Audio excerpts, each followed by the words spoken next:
Thank you, Mr. Mayor. Yes, reporting out of closed session. The first item is that the report be received and that council direction to staff be confirmed. Someone like to move that? Councillor Kim, Councillor Thompson, any comments or questions? Councillor Gallo? I can't say much. I do, for the record, want to state that I will be voting against this.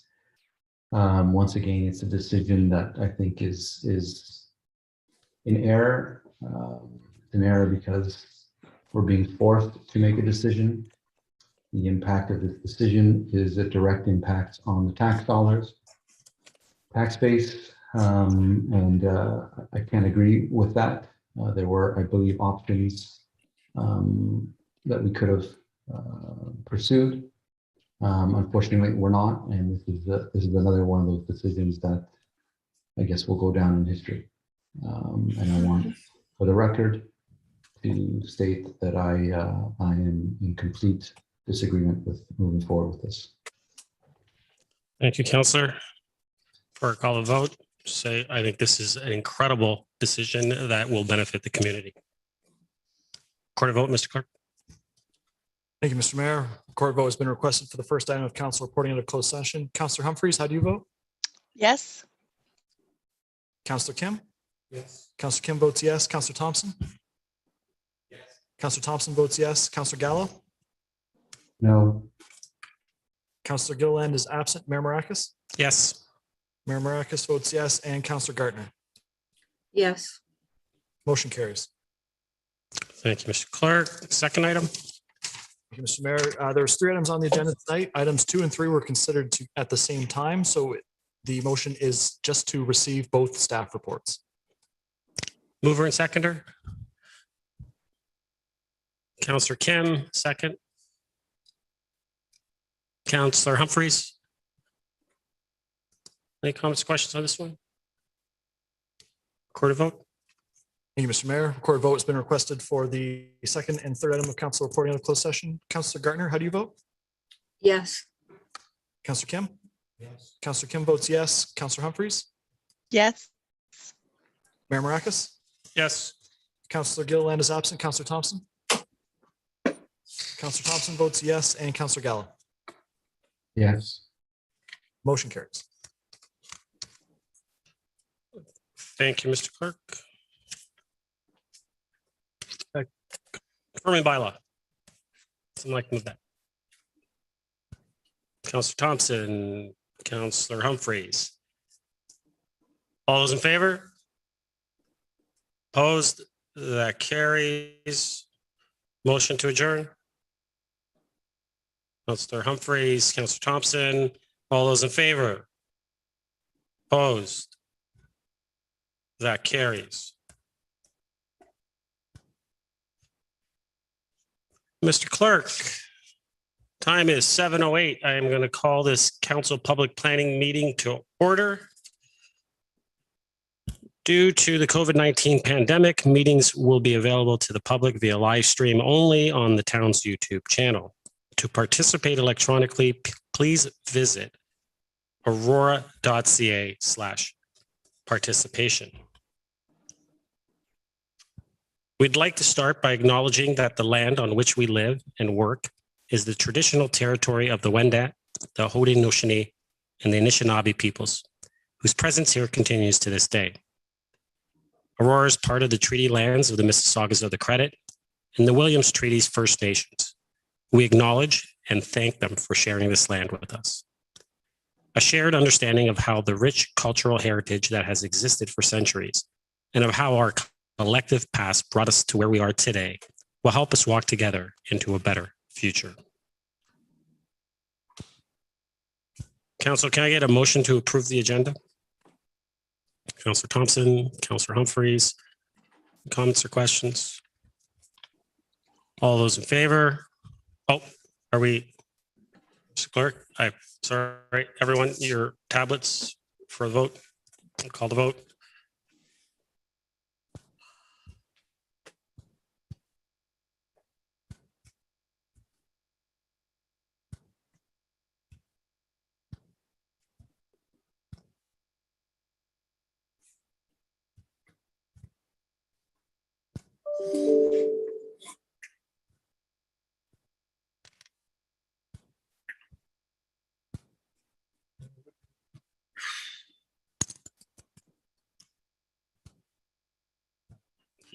Mr. Mayor, if you're waiting for me, I can't access it.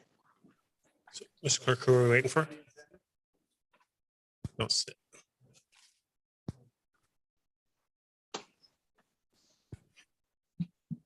Who are we waiting for? Councillor Humphries, your vote? Yes. Thank you. Councillor Gardner? Mr. Mayor, I voted on the, Oh, did you? yes, I did. Oh, okay. Thank Oh, you. I apologize. It's quite all right.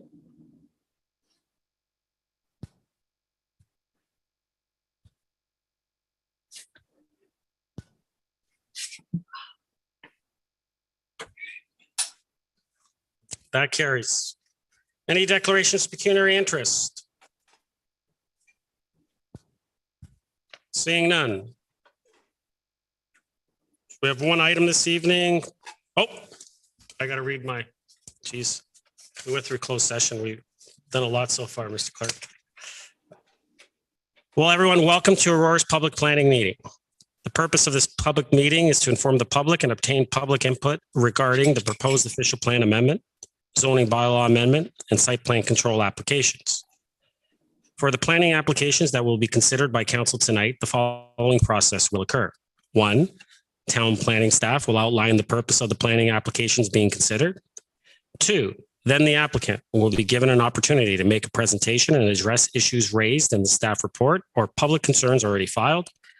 3, following these presentations, members of the public will be invited to offer their comments or concerns respecting the item virtually. And 4, either town staff or the applicant will answer your questions. I will keep track of the questions, and when I have several, I will direct them to whoever can best answer them. It is very important that the town receive the correct names and addresses of individuals having an interest in the planning applications. Therefore, if you plan to speak to council at this meeting, or if you wish to be notified of any further council or committee meetings concerning the applications being considered, you must complete a planning interested party and speaker request form available on the town's website at aurora.ca/planning notices. Or you can contact Planning and Development Services by email at planning@aurora.ca. Under the Planning Act, the applicant or residents have the right to appeal any decision of council on a planning application to the Ontario Land Tribunal. But you must verbally express any comments or concerns here tonight, or submit any comments or concerns in writing to the town prior to council adopting an amendment. The tribunal may dismiss all or part of an appeal made in respect of an application. This public meeting is being audio and video recorded. Names, addresses, comments, and any other personal information are being recorded according to the Municipal Act and the Municipal Freedom of Information and Protection of Privacy Act. This will help our town clerk prepare accurate minutes and to create a record that is available to the general public, including the town's website. Questions about this collection should be directed to the town clerk, Town of Aurora. I will now ask the town clerk to confirm that notification to the public occurred as required by the Planning Act. Mr. Clerk? Thank you, Mr. Mayor. Respecting item 5.1, PDS 21-147, applications for official plan amendment, zoning bylaw amendment, and site plan control, Shinvest Investments LTD, 271 Holiday Drive, Block 140, Plan 65M-4519, file numbers OPA 2021-04, ZBA 2021-05, and related file number SP 2021-10. On August 5th, 2021, a notice of complete application was published in the Auroran and Aurora Banner newspapers. On October 13th, 2021, notices were mailed to all addressed property owners within 120 meters of the subject lands and to all interested parties. On October 15th, 2021, signage was posted on the subject property with information regarding the public meeting. On October 21st, 2021, a notice of public planning meeting was published in the Auroran and Aurora Banner newspapers.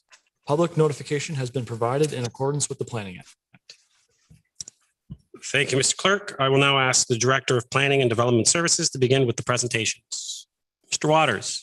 Thank you, Mr. Mayor. We will start off with Matthew Peverini from the town of Aurora, who will do an overview of the proposal in terms of planning information, and then have the applicant present the proposal itself. Thank you. Matthew. Hello. Okay.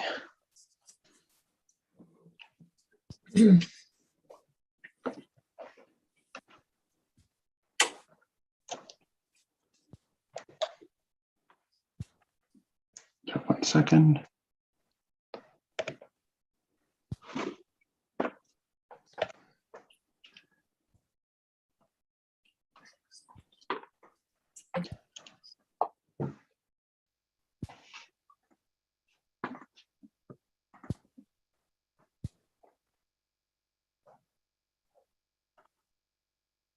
Okay, can everybody see the screen? Yes, we can.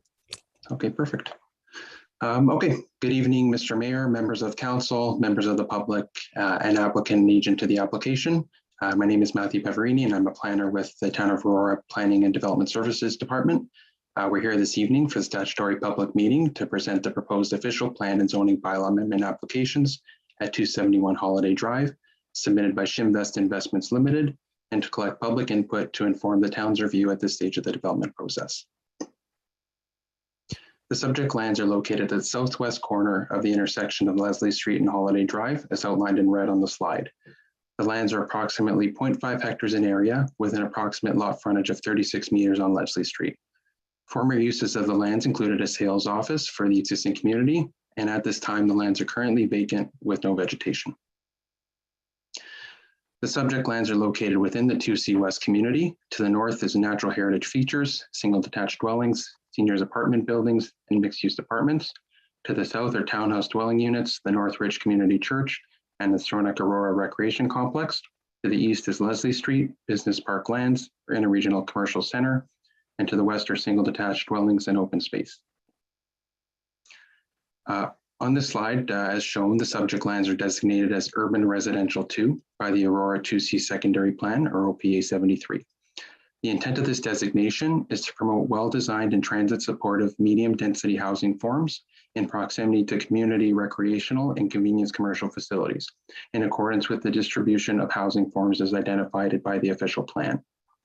The Urban Residential 2 designation permits small-scale, low-rise apartments. The maximum height of any building within this designation is 6 stories or 20 meters, whichever is less, and the maximum density for apartment buildings is 125 units per net residential hectare. Further, the lands are subject to the urban and architectural guidelines for the 2C West Secondary Plan area. The subject lands are currently zoned mixed residential commercial exception 421 zone, C6 421 by the town's zoning bylaw. The in effect zoning permits the development of a 3-story mixed-use building, and therefore a zoning bylaw amendment is required to permit the development.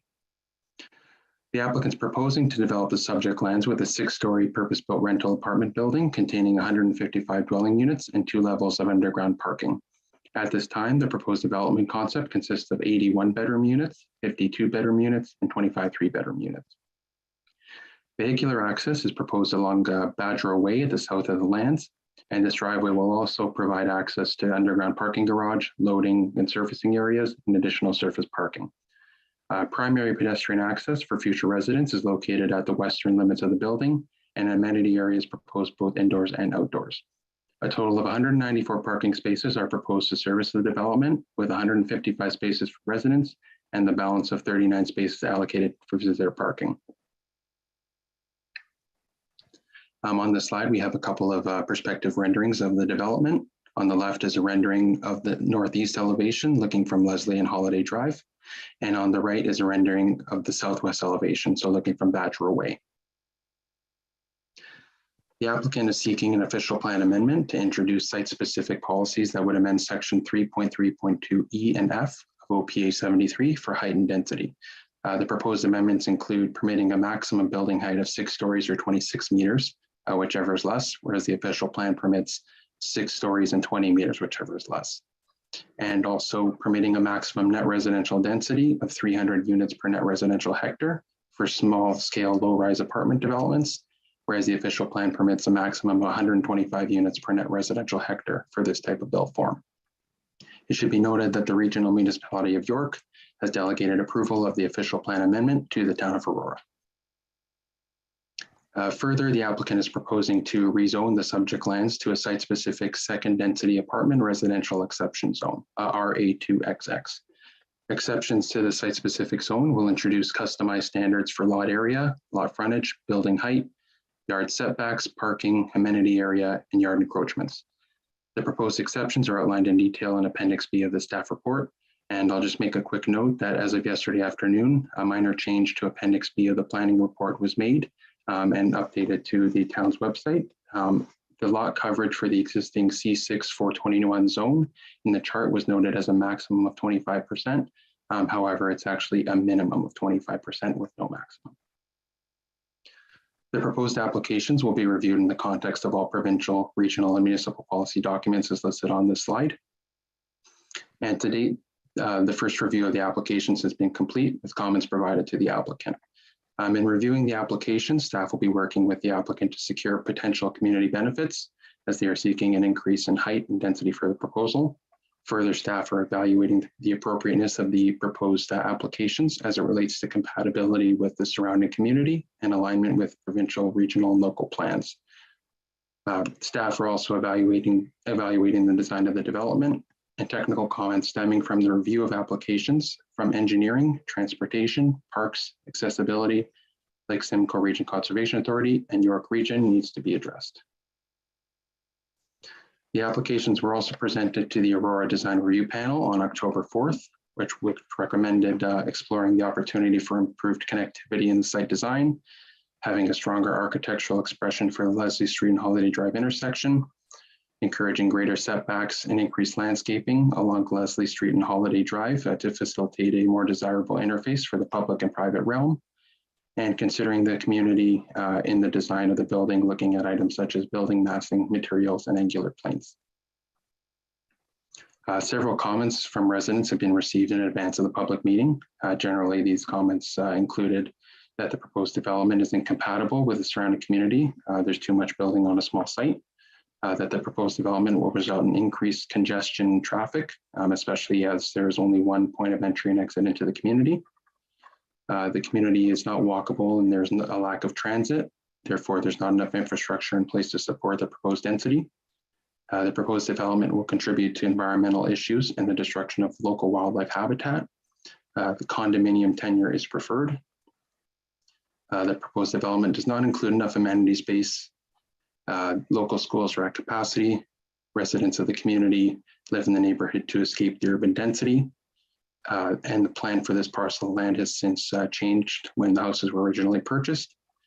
Decrease in property values and preferred uses on the site would be lower density residential, commercial, open space, or a three to five story condo building. In terms of next steps, staff will take comments received from tonight's discussion and provide council with a recommendation report at a future general committee meeting. And thank you. Thank you, Matthew. Next, we have the applicant.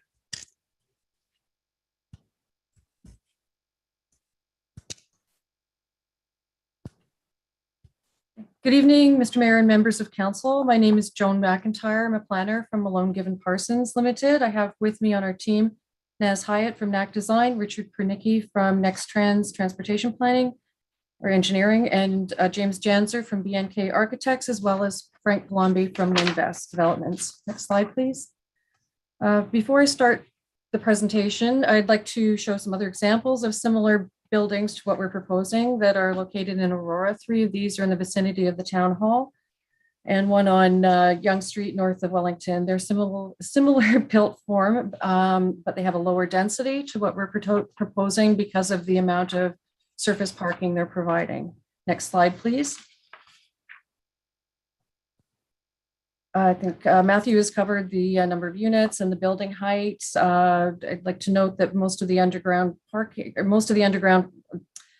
parking is underground. There are 5 surface parking spaces, which would be for short-term visitor parking. The rest, including visitor parking, is underground.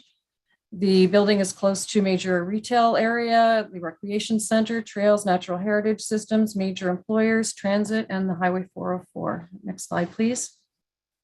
The proposed site plan again shows the entry on the west side for pedestrians. We have listened to some of the town and resident comments, and we're trying to incorporate some of those as well as comments from the design panel and control architect. We've located another entrance closer to Leslie Street. We'd avoided that previously because of the existing gas regulator on site. The proposed building is 19.25 meters high.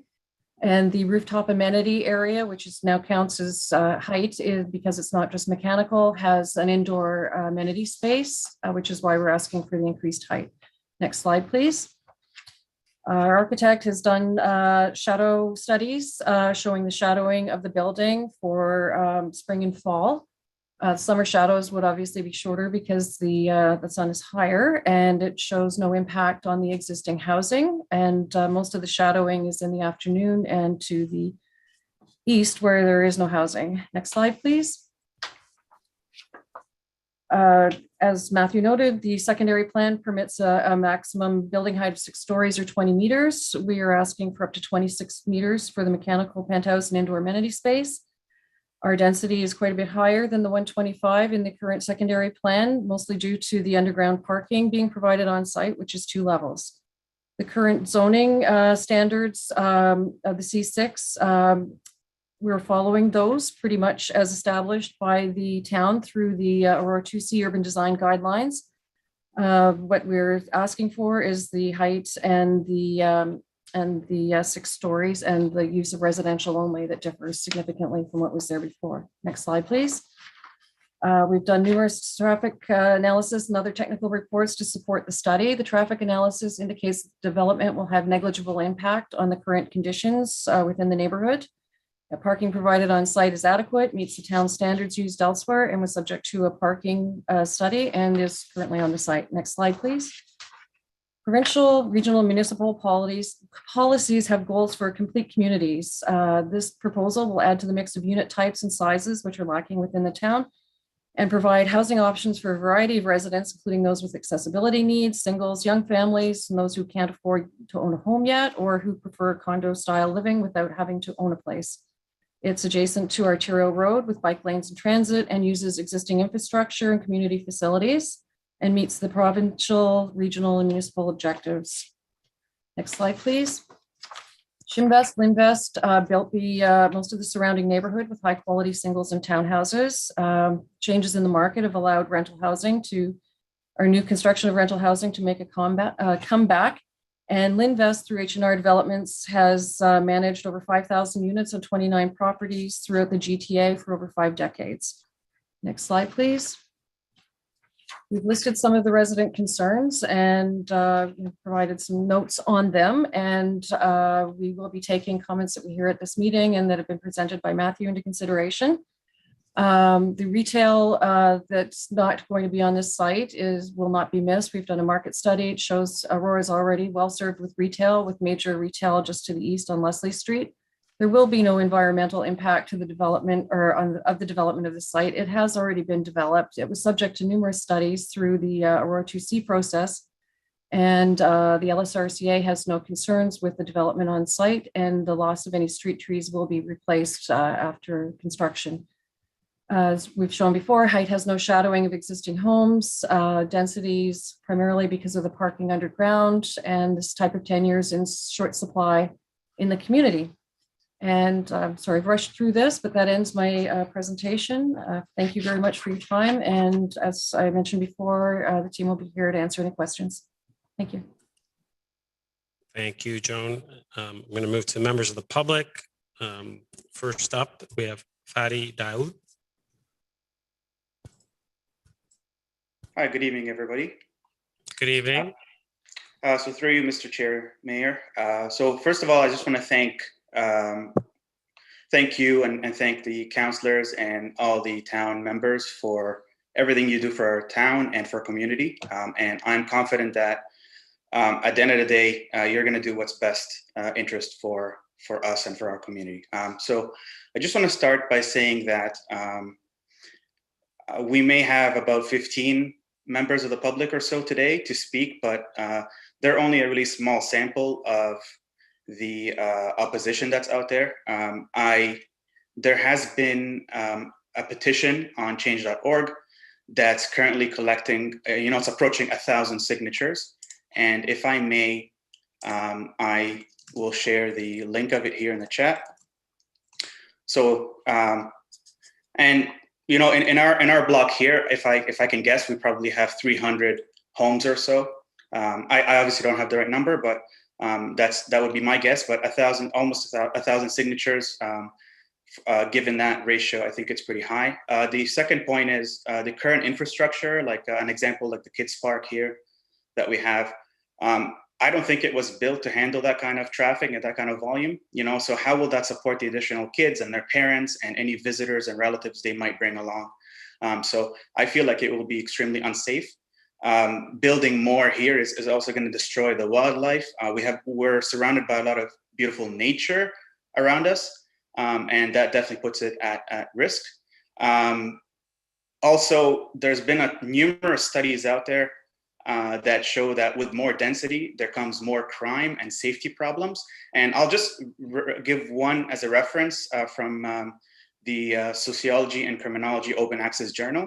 And I'm happy to share the links afterwards as well. This is only one, but I've personally read at least 4 or 5 of them. So there's a lot of research out there. Obviously, it's less safer roads for our children. And at the end of the day, our families are top priority and our kids. And with more traffic and more cars on the road, not only the residents of that building, but also their visitors, that definitely creates less safer roads. The higher traffic obviously creates congestions. We are only really a one entrance and one exit road. And that serves the entire block. Right, I feel like that traffic is going to choke that entrance and exit, especially at rush hours. Schools are already at overcapacity here in Aurora, and this is only going to add more to the overcrowded schools. Obviously, a building like that will create also less privacy not only for the surrounding homes, but also the entire block. So within the homes and also people in their backyards. One more thing I'd like to add is typically, a property like that will tend to devalue all the homes around it. And I'm a real estate agent by trade. So, this is stuff that this is not only based on my opinion, but this is based on stuff that we've studied and based on my profession as well. Right. So the most likely scenario is that there's going to be devaluing of all the prestigious homes in this block. And this will affect all the neighbors. And, at the end of the day, I just want to say, we love living in this community. We love living in this block, and we pay high taxes, high property taxes to have that kind of life. And, nobody wants to have that change. So based on all the points that I discussed, and all the general impressions from the neighbors, I urge you to disapprove the proposed rezoning. It seems like there are so many people opposed against this, and hopefully it won't be something that's underlooked or ignored. Thank you. Thank you, Fadi. Next up, we have Ryan Hamid. Ryan, if I could just get you to state your name, and you have 5 minutes. Thank you, Ryan Hamid. Thank you guys for having me. And I actually just want to start off. I have quite a few points I want to go over today. So one, I moved into this area in 2018. Before I moved into this neighborhood, I did extensive research because I was looking for an area that had low density. And there was nothing in this area that had high density. One of the things I noticed was that this was zoned 3-story mixed use commercial. And that made me feel pretty good about moving into the area. These homes are now cheap. So we moved into the area, looking for that suburban feel. And I do think that to change this zoning to a 6-story or greater it's a little bit too late. This should have been done a long time ago before residents moved into the area. Also, just to comment on Jones, one of Jones' points, she mentioned that there's a lot of commercial already across the street at the smart centers, which is correct. One thing that is missing is good daycares. And I do think as a mixed use commercial, it is potentially a really good site for a daycare service that could service the entire area that's growing with a lot of small families. So I just want to kind of put those points out there. I also want to just ask council a question as to if anyone's actually ever driven by this site. So if you actually drove by, you will notice how small it is. It housed the sales center for Winvest. It's 1.3 acres in size. It is quite small. So if you haven't driven by, I would urge you to drive by. But overall, I do strongly urge that we keep this site at the current zoning, which is 3 stories or less, mixed use commercial. My second point, the density. So the density that's proposed for this site is 300 units per hectare. Current zoning is 125 per hectare.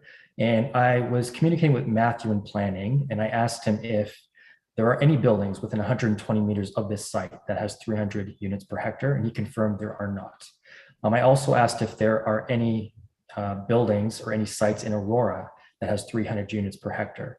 And I haven't heard back yet as to whether that's true or not, but it sounds like there may not be, and this could potentially be the densest building in Aurora. Not only would it be the densest or one of the densest, but it's also right in a residential area directly across the street from townhomes. So I'd just love to have the builder or council comment on the density of this unit. My third point, I was looking through some of the documents that were sent out, and I just want to pull that up here.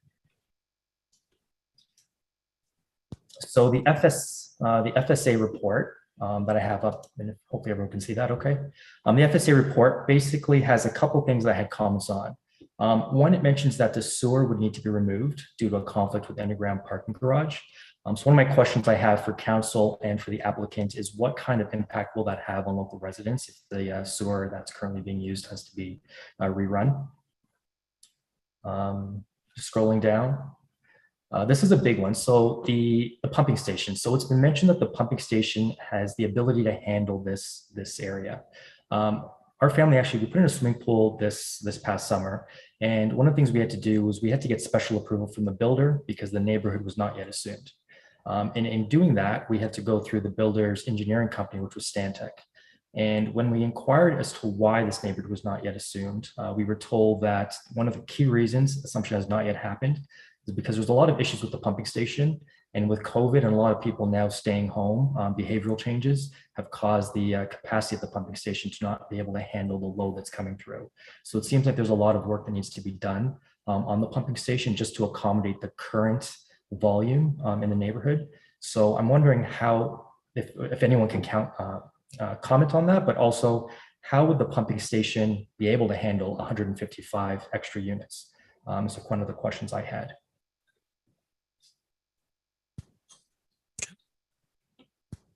Scroll down a little bit more. Is that all, Ryan? Sorry, I do have a couple more points. Okay, yep, sure. Yep, sorry about that. Okay. Traffic. So I'm just going to share another screen here.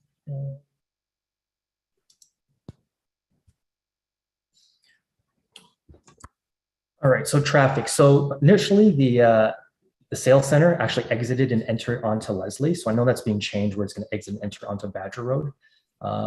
Last year we had a couple of fires. I think 2 fires broke out. And when they did break out, the roads were basically shut down. No one was allowed to leave the neighborhood until the fires were put out, just from the fire trucks blocking off the access and needing access to that. That's also a concern as to how is the neighbor going to be able to handle anything like that if you have 155 potential residents exiting and entering onto one of the side streets directly in front of the townhomes. That's another question I had. The traffic impact studies. So I think I have that up in front of me. I had some questions about that as well. So the traffic impact study, if you look at the highlighted section up here, everyone can see my screen. Does everyone see my screen properly, Mr. Mayor? Yeah, I can see that Tuesday, December 4th, 2018. Ryan, just to let you know, you have reached 5, but I'll let you finish this last question. If you did have, we can go a second time around once we get through everyone. So I'll do the second round because I have a lot of questions on the traffic impact report, so it'll probably take quite a while. So I don't mind waiting until the second round to go through that if that's okay. Okay, so we'll finish up right now and we'll get to some other questions on your second time around. Perfect, thank you. Okay, thank you, Ryan. So next we have Kyle Kotak. Kyle, if I could get you to say your name and you have 5 minutes. Yeah, hi everybody. Thank you. My name is Kyle Kotak. I can't start my video. I'm not sure why it says the host has stopped it, but I don't think it really matters. There we go. I do want to thank you for the time today, Mr. Mayor, councillors. I appreciate all of your time and certainly your effort in coming to a compromise that works for all parties, as you all do, all year long and all matters. And I want to thank the other members of our community as well. I think we've assembled in strong capacity. And understanding that this is early in the process, I'm hoping a number of objective points will be enough to ask you, Mr. Mayor, and councillors to consider siding with our community in this matter. We have nearly 1,000 signatures, as previously mentioned, on the online petition. We're already demonstrating a unified and cohesive front. And being, this size group of concerned citizens who are generally proud Aurorans, but have significant concerns with the future of our neighborhood, we do understand that a mandate exists to increase density within Aurora, but we think that there are right places for those increases to happen, and that's not it. Some of the more objective, and obvious, but no less concerning points that I have to share are as follows. Obviously, congestion has already been discussed. Certainly during construction as well, in addition to after the building, parking as suggested on its application is insufficient. It'll lead to excessive parking that we already experience on ancillary roads. There's going to be overspills due to limited parking within the condo development. I think that's very clear given the current proposal. Safety is a huge concern. Yeah, given the size and the demographic of our community, given that there's a ton of young families. The current state of the area in question, being vacant, but it's also been left in a deplorable state for several years. The townhomes within the community have been under construction for more than 3 years. That gives question to the competency of the builder to complete a project of that scope successfully and efficiently, especially when we're referring to something being, an upscale nature.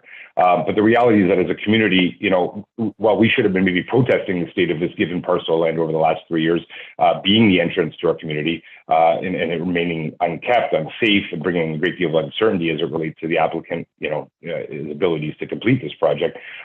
We have fears of construction duration, as we've already experienced with this particular developer. Given that there are many children, school buses, and it's not a walkable area, there's a high level of safety concerns. Also, just a note, during construction, the necessary crane for this type of development would be swinging over or close to houses, and the only entrance or exit point to the neighborhood. Statistically, as has already been shared, there's a higher rate among high-density buildings versus low-density. So those are just summary of a few of the points that we've got, but they're significant and fairly objective.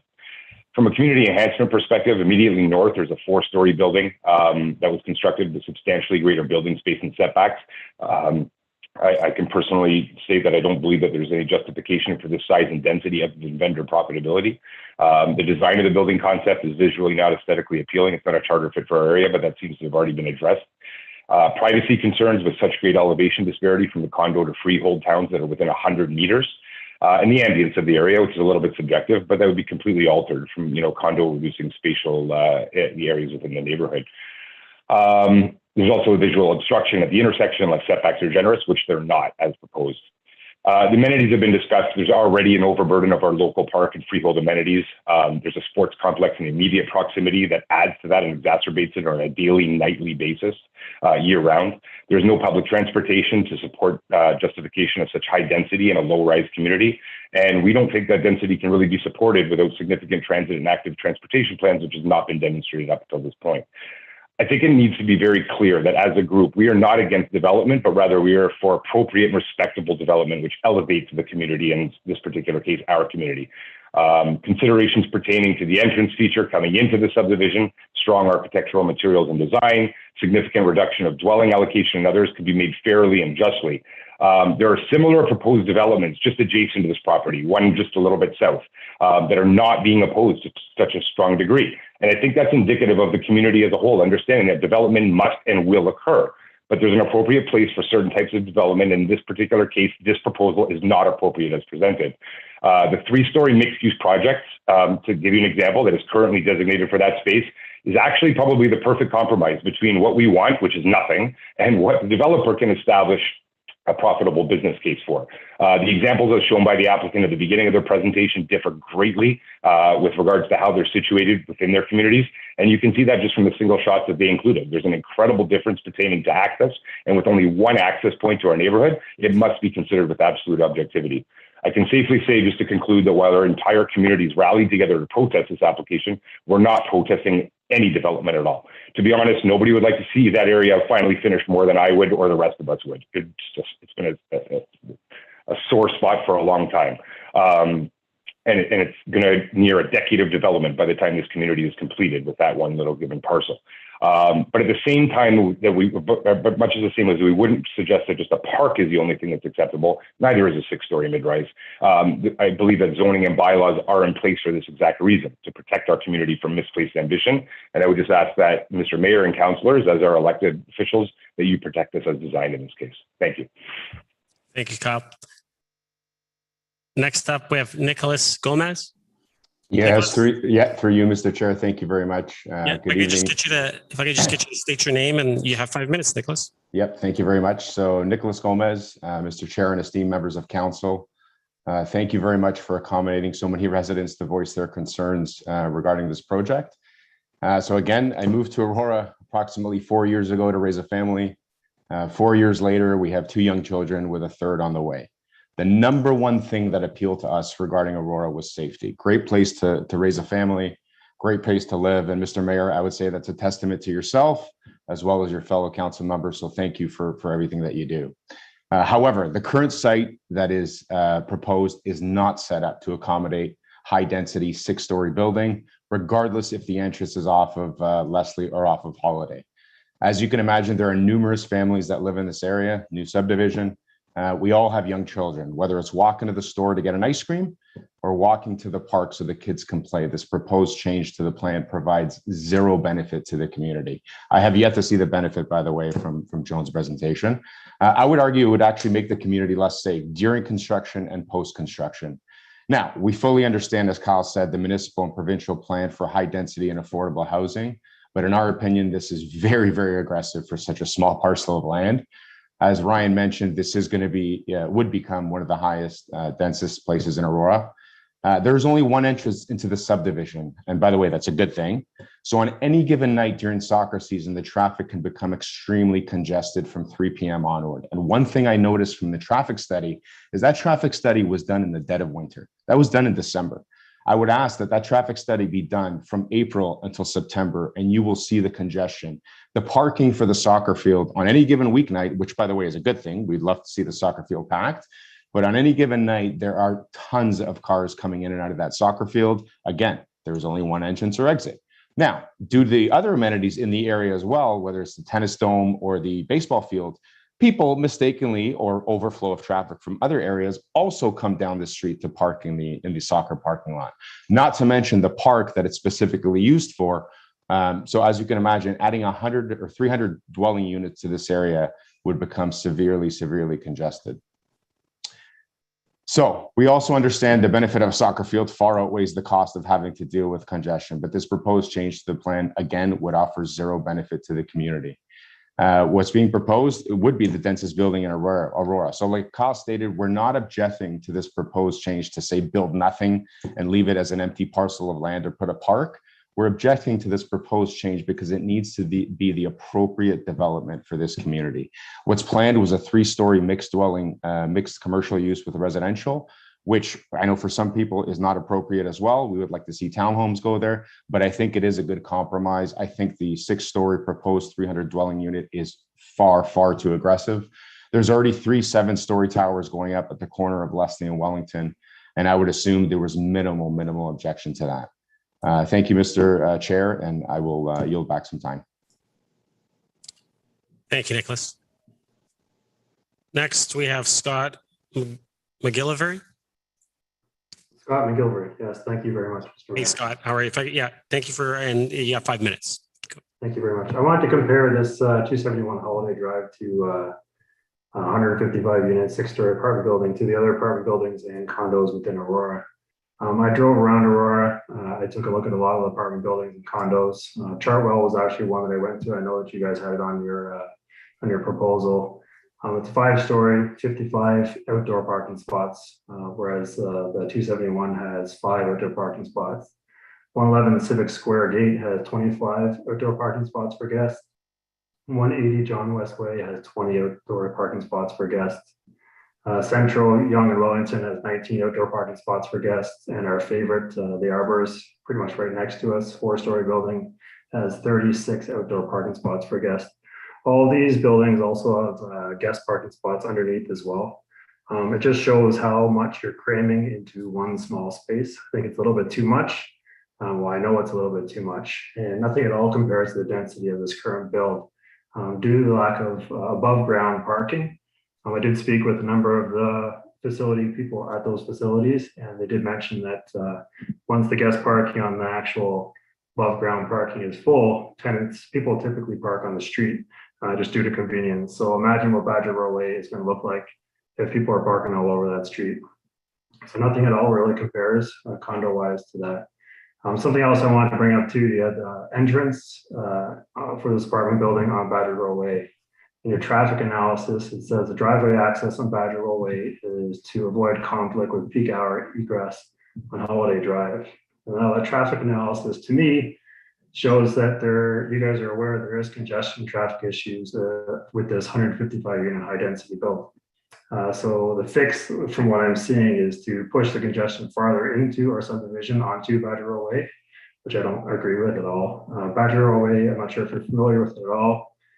It's a very quiet street. My son actually has a number of friends on there. They play ball hockey on the street, there's scooters, and play catch. So I can only imagine what it's going to be like if 155 vehicles leave in the morning to go to work, 155 vehicles come back during the day or go out in the middle of the day. It's only going to cause more problems and safety concerns for the families in the subdivision. And as others have said as well, like we have the congestion with the soccer games, the baseball games, which is great. We love that stuff. Me and my son actually go watch those soccer games, but the subdivision has one entrance, one exit. We can't handle that. I drove around, like I said before, and took a look at a lot of the condo buildings, and I didn't see one that had an entrance on a side street similar to what you guys are doing on Badger Row Way. They're all on the main streets entering into the subdivision.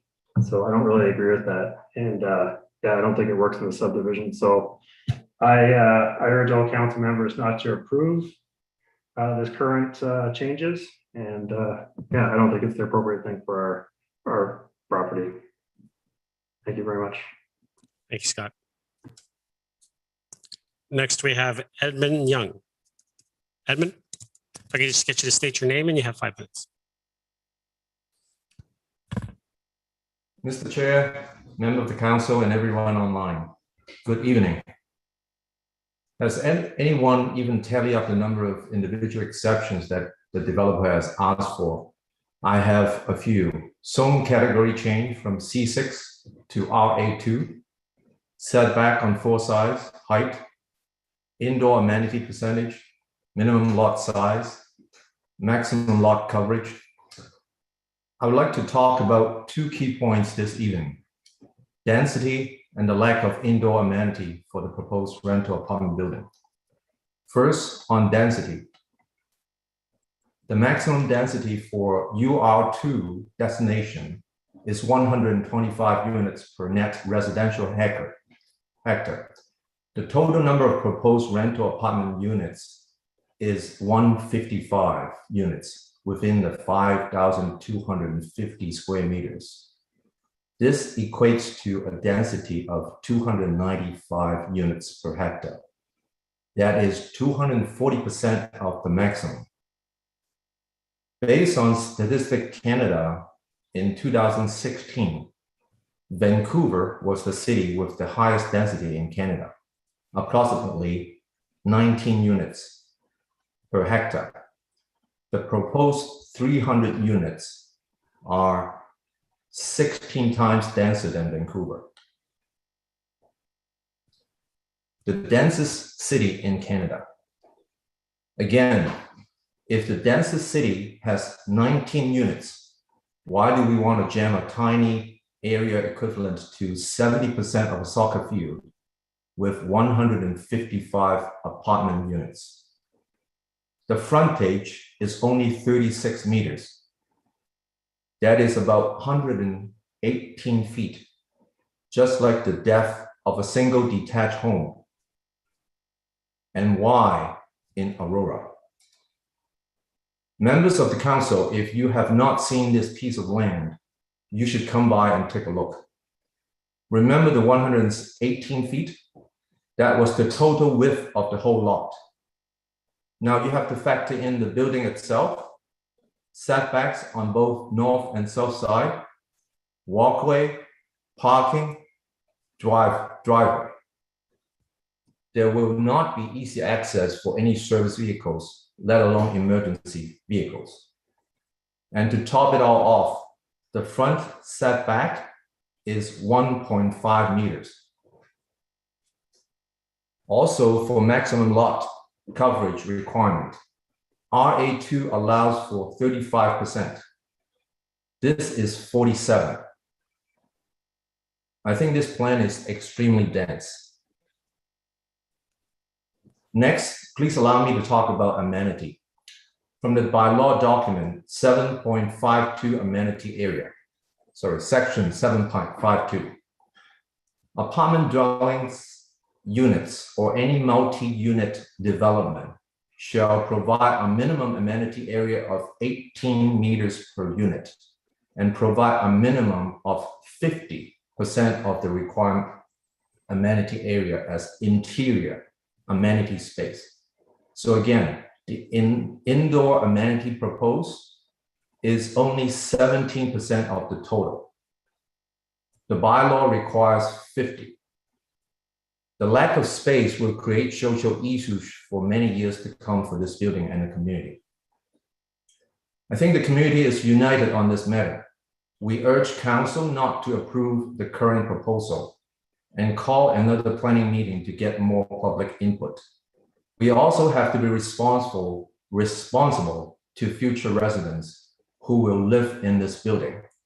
A 1.5 meter setback will make it very noisy for residents, and an extremely dense living condition will also create social issues for many years to come.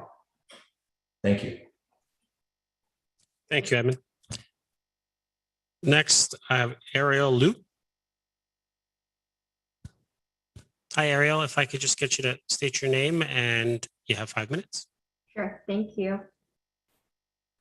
Good evening, Mayor and all members of council. My name is Ariel. I'm a resident on Scrivener Drive in Aurora.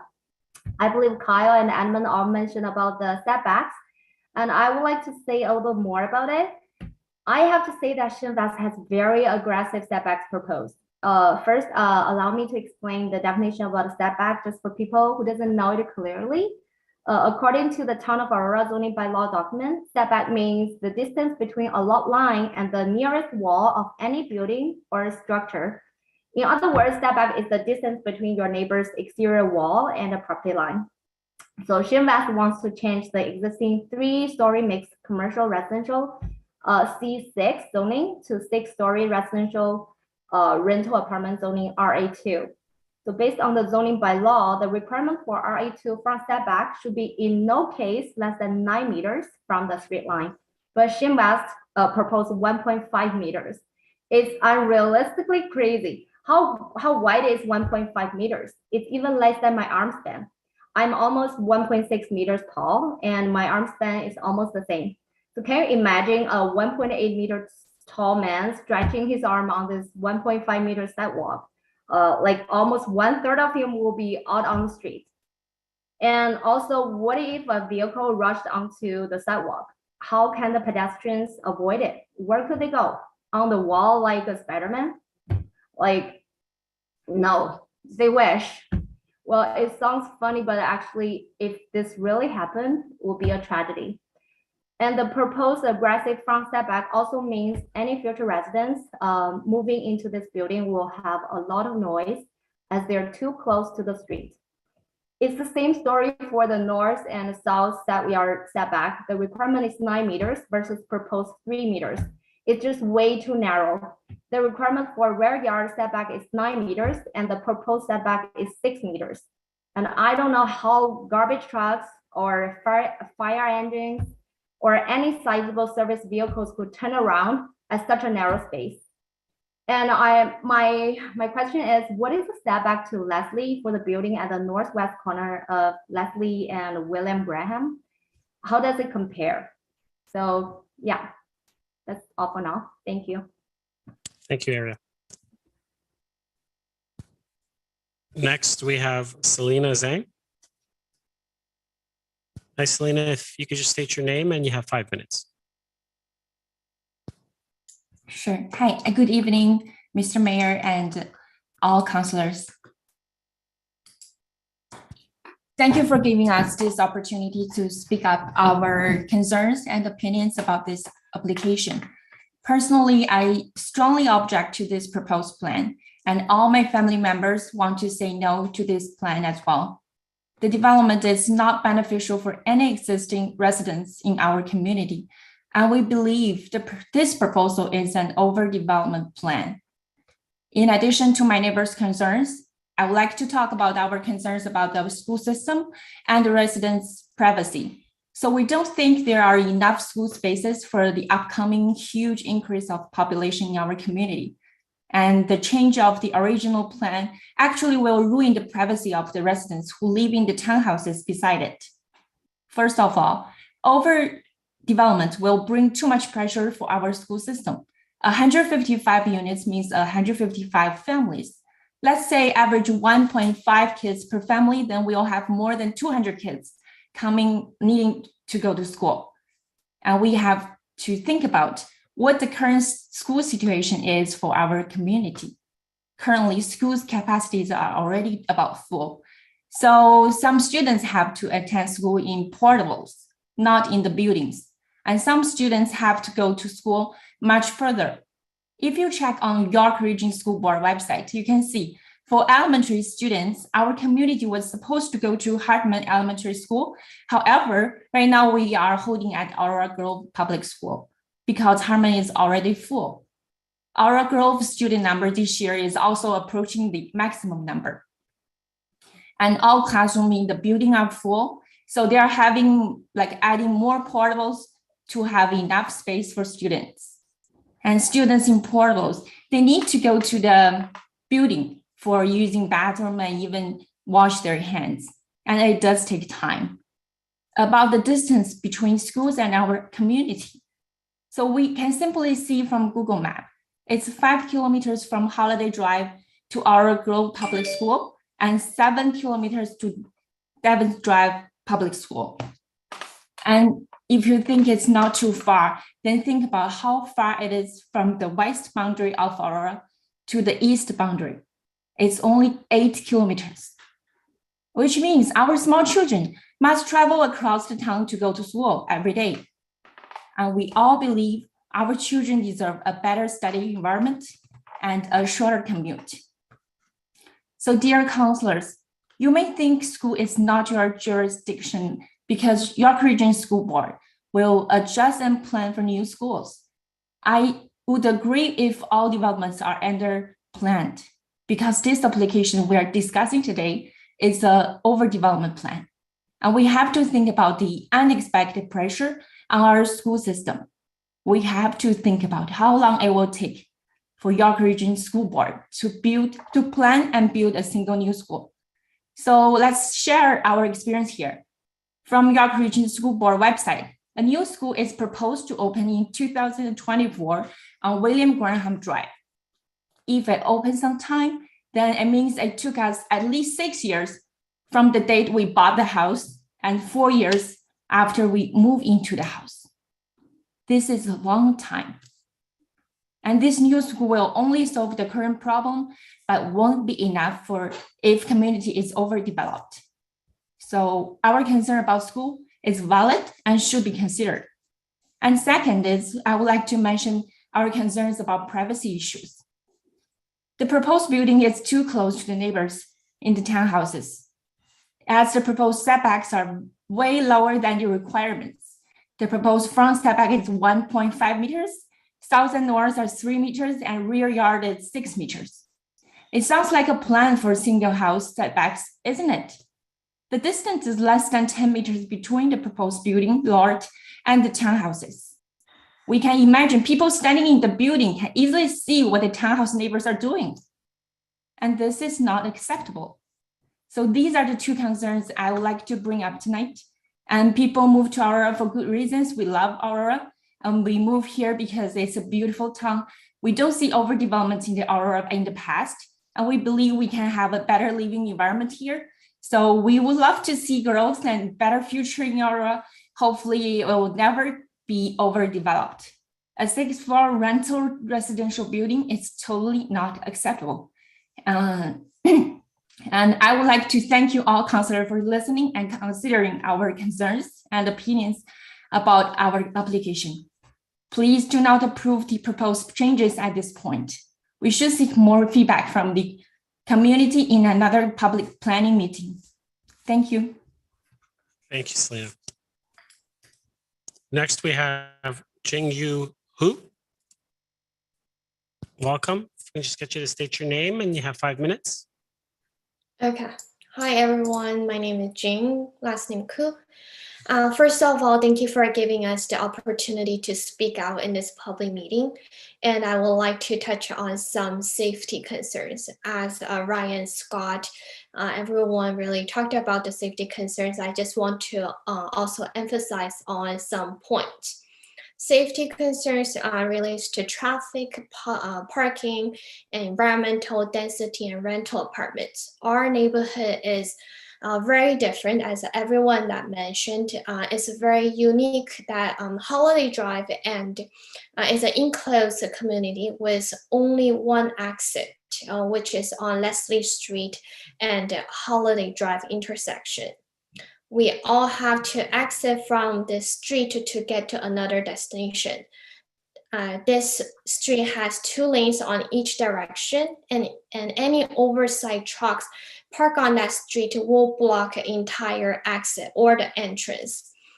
I want to give an example. As mentioned before as well, not long ago, one of their house caught on fire, and due to the narrowness of the street, a lot of residents were not able to exit from that community, which is only one way out, in and out. This is not the space for, there's no space for an emergency lane, and if there's a fire trucks parked on that street, it's not safe for the residents that lives in this block.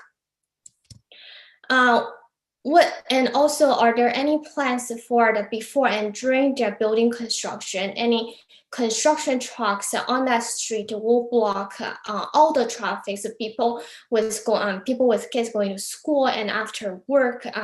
Is there any plan from the builder that can solve that problem?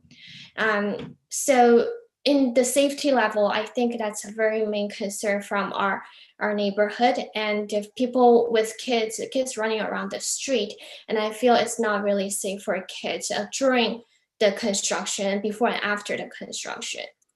And also, I want to mention about the park that's on the Holiday Street as well. After school time, around 5 o'clock or weekends, the small visitor, the parking lot is already full. And if builder is proposing extra 155 apartment units with their visitors, it's not enough space, and people back out the car. And if people park on the street, and for safety concern, on the safety concern side, it's really it's not something that we can be compromised on. And also, as I mentioned, it's a very different scenario if there was more household, a bigger section of a community, if it was a bigger neighborhood, and then with larger population in the neighborhood, with more exit on each direction, we have to calculate the density, and then also at the safety and look at the safety of this neighborhood.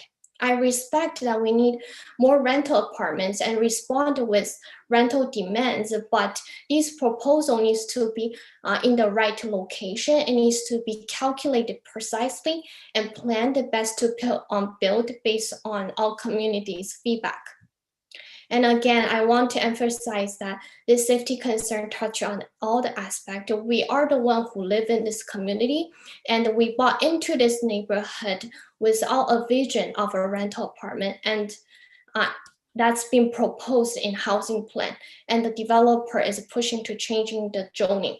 And it's very disappointing, and I urge the council not to approve the proposed changes.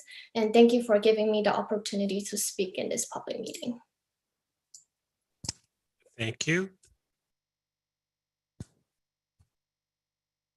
Next, we have Miyako Lalama. If I could just get you to state your name, and you have 5 minutes.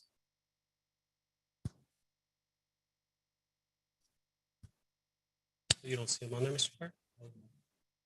Or the next one?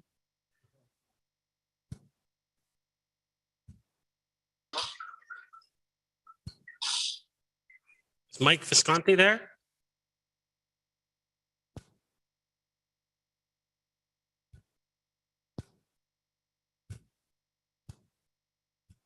No. Leisha, are you there?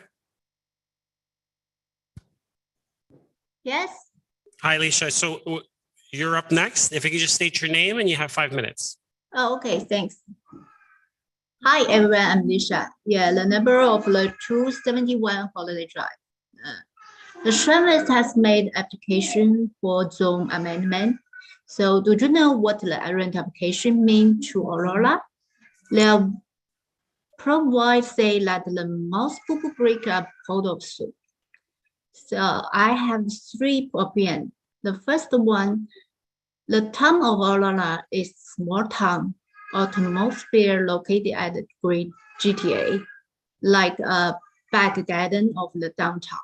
So according to the best place to live survey, Aurora is one of Canada's most desirable community. Do you want to delete the desirable from Aurora? Have you even seen a livable city like less congested? The more rent application, more apartment rent application will appear if you pass the amendment. The busy traffic and the lessly congestion looks like a current Finch in North York, Highway 7 in Richmond Hill, and the Davis Road in Newmarket. Yes, so we moved from other city to Aurora because of his smallness, the beauty, and the peace. And the Aurora was not allowed to build more than 4 stories higher before. Why should it be changed now? The second point, the candidate national started engine first in his last report on new house trends. As working from home becomes more prevalent due to the pandemic, the Canadians seeking to buy new house are increased like to trend the largest single-family homes and away from condominium. The construction industry and the Land Development Association released the GTA new house and the new house sales report for the September 2021. The new house inventory just 1,322, but the inventory of the new apartment, there are 11,107. That means the apartment more 10 times than the new house. As for the unsold inventory of single-family house, it has reached the lowest level. There's a senior shortage of supply. The demand for single-family house is far from being supplied.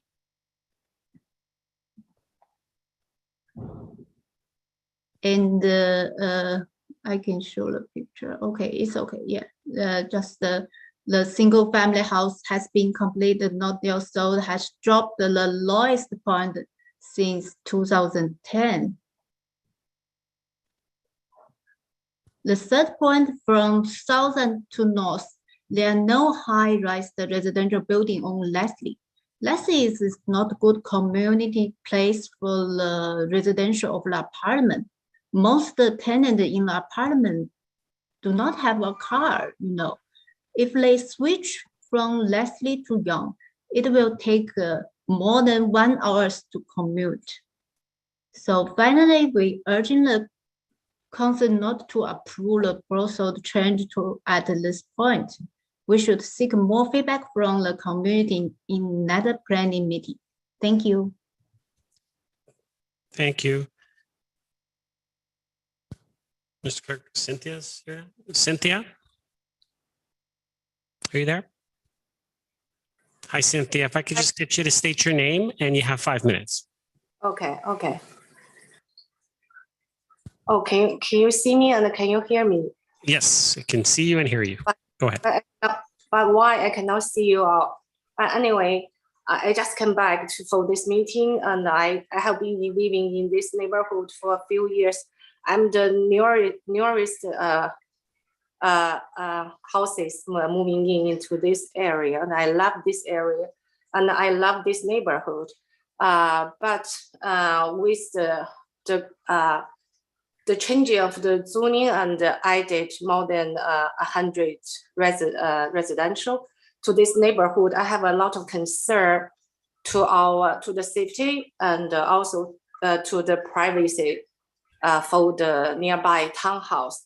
Think of that these days the Aurora housing is very hot, and those families spend more than $1 million, even like $1.5 million to purchase the new house, new townhouses there.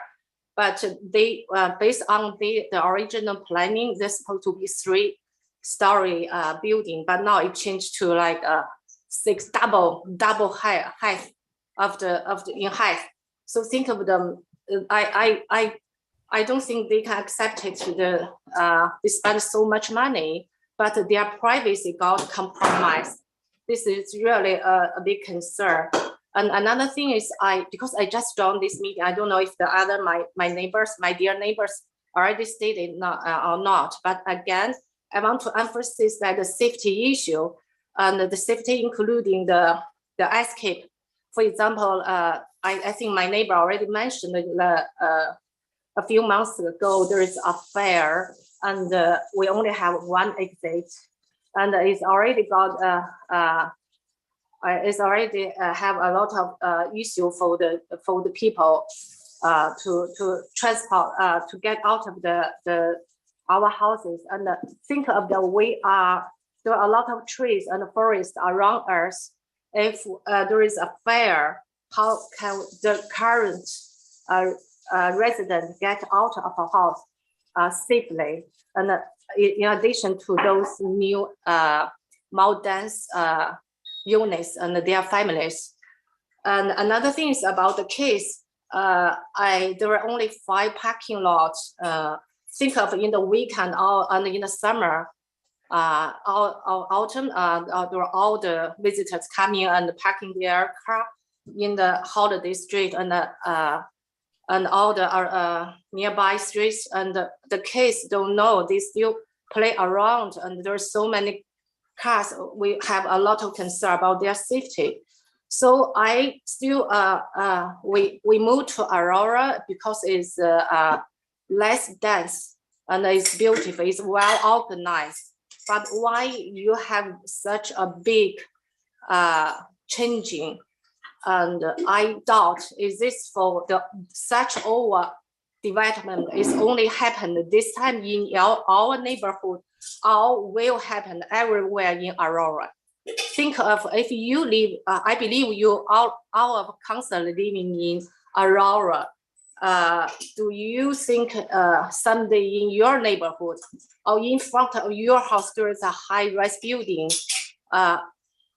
is going to build up? Can you accept it? Do you have concern for your kids or your grandkids? So I believe all my neighbors has a lot of questions, and just like this said, there is no benefit for our neighborhood, for our community. So this is what I said I'm saying today, and thank you for you all councillor to seriously consider our concern and support us to object to those changes. Thank you very much. Thank you, Cynthia. Mr. Clerk, I believe that's everyone for the first time. Thank you. So I'm just going to go through a few of the questions that I have.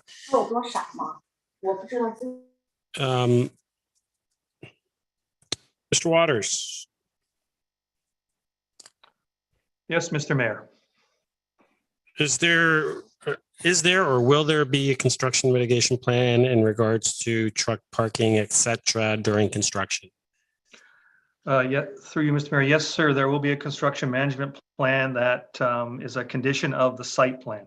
So it'll establish parking areas for construction, vehicles for employees, and also requirement for dust mitigation and also any air quality issues. What are the setbacks compared to the building on William Grant? Through you, Mr. Mayor, I don't have that information. I'll see. I'll ask if Matthew has that information available. Okay, Matthew, do you have that? Through you, Mr. Mayor, the setback to the property line along Leslie for the Arborist development is approximately 4.5 meters. It fluctuates in and around there. So is this comparable to the one at William Grant? Or is through the chair, this proposal before us tonight is less than the 4.5. Okay, thank you. And Mr. Waters, in regards to the sewer, there was the one that what would the impact? What's the impacts going to be of the sewer pipe that's going to be remaining? That there's not going to be removing. Will there be any impact? Through you, Mr. Mayor, I don't really have an answer to that, and I would refer to the consultants or the applicant's consultants to see if they have a response to that. Okay, Joan, could you speak to the sewer that will be remaining under the parking? I'm sorry, I'm not sure what will be happening with that. If they replace it, they would have to make sure that obviously the residents had working sewers. So I can look into it and get back to staff. Okay. Okay, and Mr. Waters, I think this one's more for you. How can the pumping station accommodate the extra units? Through you, Mr. Mayor, the whole 2C area has been sized in terms of the pipes, the sewer and water pipes, to accommodate development. And there's always extra capacity built into the system. So I'm not aware of the pumping station having any issues with regards to toilet flushing because people are staying home. The modeling does not assume when the toilets are flushed, but it assumes that they will be flushed. I don't know if that makes any sense. Okay. And do you have any questions that I might have missed? Yeah, there was a lot that was said, and I know there's a lot of comments and stuff. I'm just wondering if you caught any extra questions out of all of that. I know that Ryan's going to come on for a second time, but yeah, I just want to point out that we do circulate the application to the local school boards, and they provide us with their comments regarding capacity on school accommodation within the community. And I know there is a school that just received funding recently and will be coming on stream. It's a public school. Just want to make it clear that under the Planning Act, we can't control the tenure. So whether it's condo or rental, we can't really dictate which tenure it is. I just want to make that clear. Okay. Can you maybe speak to the traffic concerns as well? The one entrance in and out? Yeah, so through you, Mr. Mayor, the subdivision is designed with a collector road, which is Holiday Drive. And so the local roads feed into the collector road, which then feeds into Leslie Street. The capacity for the neighborhood has been designed not, for whatever has been planned for today, plus a little bit more. So there should be capacity in the system. I believe the traffic study does identify that there is capacity within the local road network, and that the intersection of Holiday and Leslie Street does operate at a level of C, which is the current level that it's operating at the moment. Thank you. And I know that question was asked if council has driven by the site. I'll allow council at the time when we close the public portion. I'm sure each one will mention that, but I'll just let everyone know that I have driven by the site.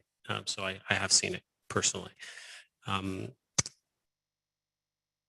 I think that's it for right now, Mr. Waters. Is there any members of the public that would like to speak for a second time? Ryan, I know you do, so I'll let you go first. If you could just once again state your name, and you have 5 minutes. Perfect. Yeah, thank you guys again for answering a lot of those questions. I know there's a lot's been said, and thank you for addressing all those comments. I'm not going to repeat anything on density, safety, height, all that stuff's been talked about. What I did want to do is just dig into the traffic impact study a little bit. And let me just pull my screen here. Here we go. All right. So I know that Nick had mentioned, and he raised a good point, that the traffic study was done in December 2018, highly recommending that it be done at a more busier time frame. I also agree that 2018 was quite a long time ago. A lot has changed. I don't think it would hurt to redo that traffic study just to make sure that it's more accurate. The 5-year forecast was built off of that initial traffic study, and they just added, I think, an extra 2% for each year. So that might also be no longer accurate. So just want to kind of mention that. The table 4.1. So table 4.1 of the traffic impact study mentions that at the peak time, there would be 56 cars in the morning, 68 cars in the evening. So that is, that's quite a lot of cars, 124 cars. Imagine all of that traffic coming out of this condo development or rental apartment building development, shining right into those townhomes. That's a lot of light, a lot of noise that's going to be shining to someone's house. So I don't know if that's actually been considered or thought about. I also want to ask, how come access is not directly onto Leslie? We had it there before for the sales center. So why is it being moved on to Badger Way other than just to maximize the GFA or the overall capacity of this site? So that's just a question I want to pose to council or the applicant as to why that's happening. But that is a lot of cars going onto a side street as per the traffic impact study. The other thing too, the traffic impact study does not take into consideration the large commercial industrial developments that are going up across the street, across from 555 William Graham. It also, I don't think it takes into consideration the other approved projects along Leslie that are going to be additional multi-residential apartment buildings. So I don't know if there's a way to incorporate that now that those developments are kind of a little bit further along. Yep, sorry. No, you froze there for a second, Ryan. So just to let you know. Oh, sorry about that. Can you guys hear me okay now? It's okay. We can hear you now. Perfect. All right. The other thing, section 8.0 mentions that it actually suggests that very little parking is a good thing. It also mentions that the bus routes, the buses come every 50 minutes. I just wanted to mention that we do live in Aurora. This is not downtown Toronto. I don't think we're in a place where we can say very little parking is a positive thing, especially 5 visitor parkings above ground. So I hope that is kind of considered and looked at. You can kind of see it in my screenshot if you're able to see that. There's 3 parkings right here, 2 right here, and there's a loading dock. This is all the parking that they have for the front of the building. This picture here shows a truck trying to get into the loading dock. It looks to me near impossible for a truck to be able to get into this loading dock. How do you actually back up and are able to maneuver and get around? This is also a busy street. So I just wanted to pose that question as to just the feasibility of a truck trying to get in there, which is the main entrance to the entire place. And then lastly, I just wanted to kind of bring some attention to this. So this right here is a picture of the building.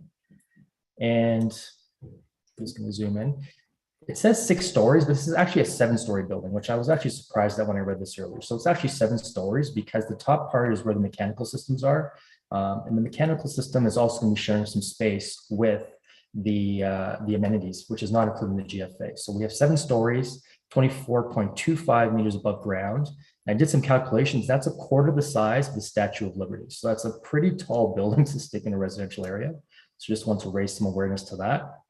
And right here's the GFA calculation. So the GFA uses the first floor. But if you look at the first floor, the second, third, and fourth floor actually has higher square footage than the first floor. So I'm not sure how that's working. But my question to council or the applicant is, why is the GFA not based off of the highest square footage floor?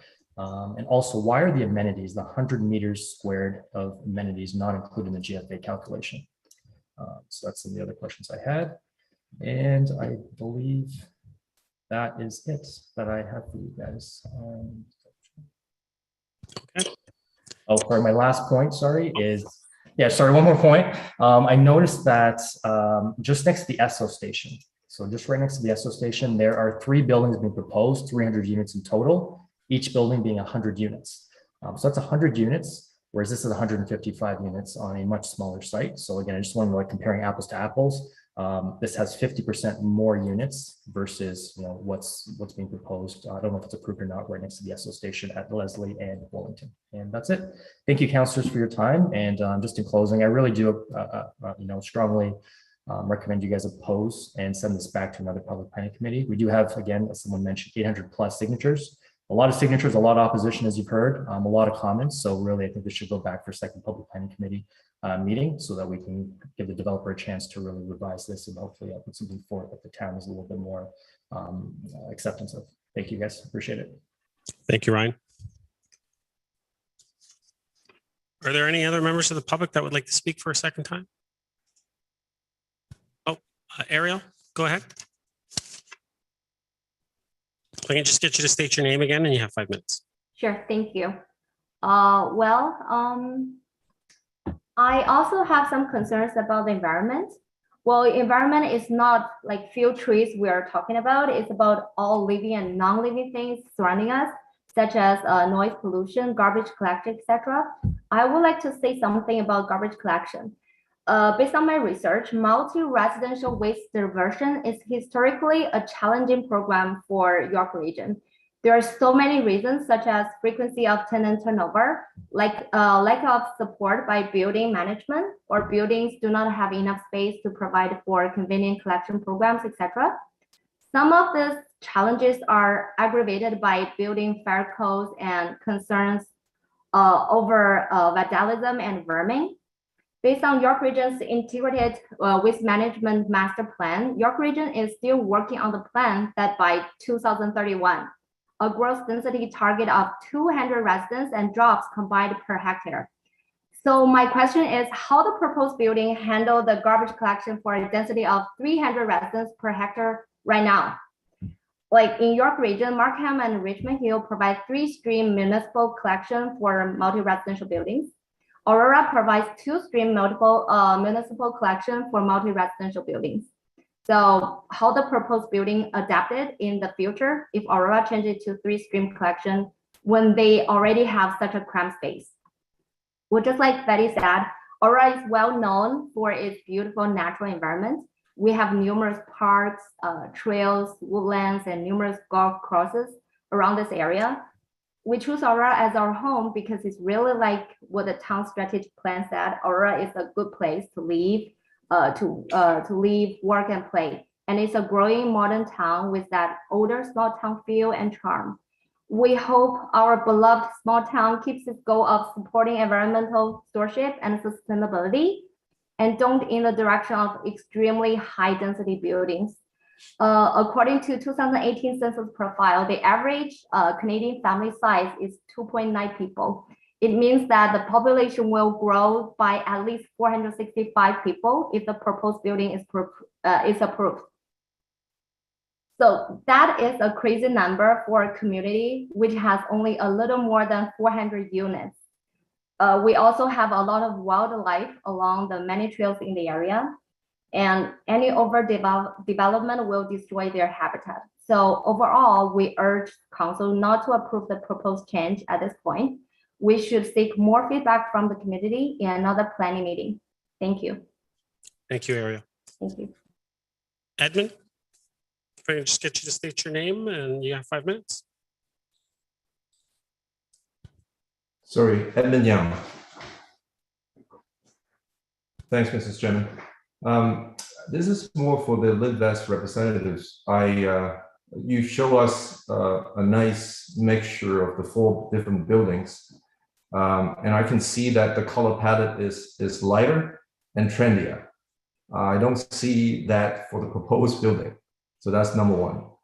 Number 2 is, are you familiar with the density, the frontage, the coverage percentage, and the number of visitors parking spots available above grade for those few apartments buildings? And how do you compare? I've also seen the justification report, which made references to 555 William Graham condos, but they failed to acknowledge that the density of William Graham is much lower. the lot coverage is only 32%. But William Graham has 47, I repeat, 47 visitor parking above grade versus 5. And the number of apartment buildings, or sorry, units over there is 182 comparing to 155. So it's really out of proportion here. And the 47 is not including commercial parking. Again, the proposed apartment building has 5 visitor parking above grade. And actually, the last question is for staff and planner. Have we got a list of exception requested? How many are there? And could you please show it online if you've got it handy? Thanks, everybody. Thank you, Ed. Any other members of the public that would like to speak for a second time? Councilor Gardner, you're not a member of the public.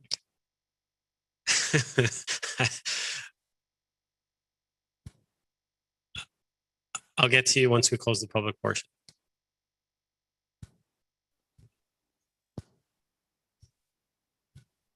Oh, Jing, you wanted to speak? Hello. Hi. Yes, if you, Hi. you just state your name and you have 5 minutes again. Yes, my name is Jing Ku, and I also want to touch on the demands on small businesses. As I remember, Samantha had mentioned, there are big commercial spaces on the Wellington Street, but in our community where there is no small store daycares or numerous of vet clinics or any small store for restaurants or sitting coffee shops. It's all big plaza stores like a Walmart and also Longo. So there are not many small commercial units actually around our this specific community. So we do have high demands, and we would like to see there are commercial, if it's possible, commercial units there instead of build big, tall density condos up there. As a resident here in this community, I would like to see coffee shops, restaurants, clinics, daycare, dog daycare, vets, and that's what we would like to have. We don't want a 7-story rental apartments down there. We do have demands for commercial small businesses. Thank you. Thank you. Any other members of the public?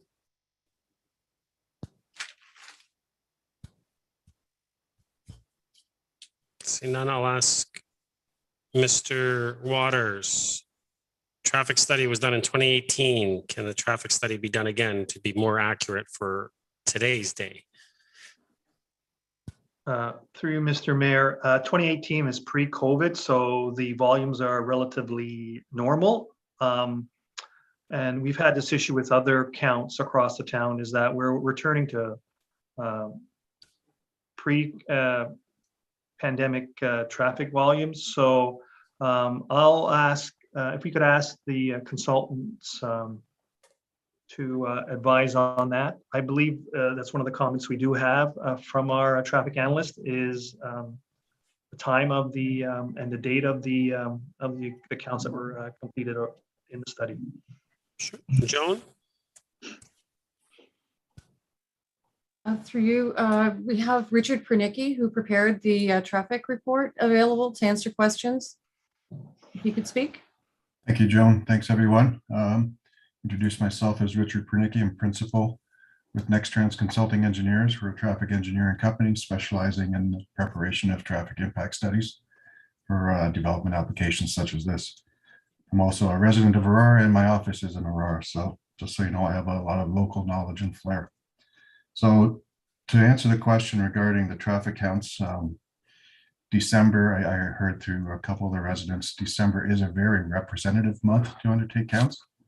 I heard that summertime would be more appropriate, and I would disagree with that. Typically, summertime counts are reduced because of vacations and so on, and typically staff do not accept summer counts. So I stand by the December counts. Also, I heard that soccer occurs generally during these summer periods and there's an influx of people. I would counter that by saying that generally the soccer occurs during outside of peak hours. Peak hours are generally 4 to 6. Soccer, I do know, occurs generally outside of those hours. So capturing counts, after 7 p.m. is generally not representative of peak hour flows. And to answer the question specifically related to the dates of the counts, I have filed an addendum report.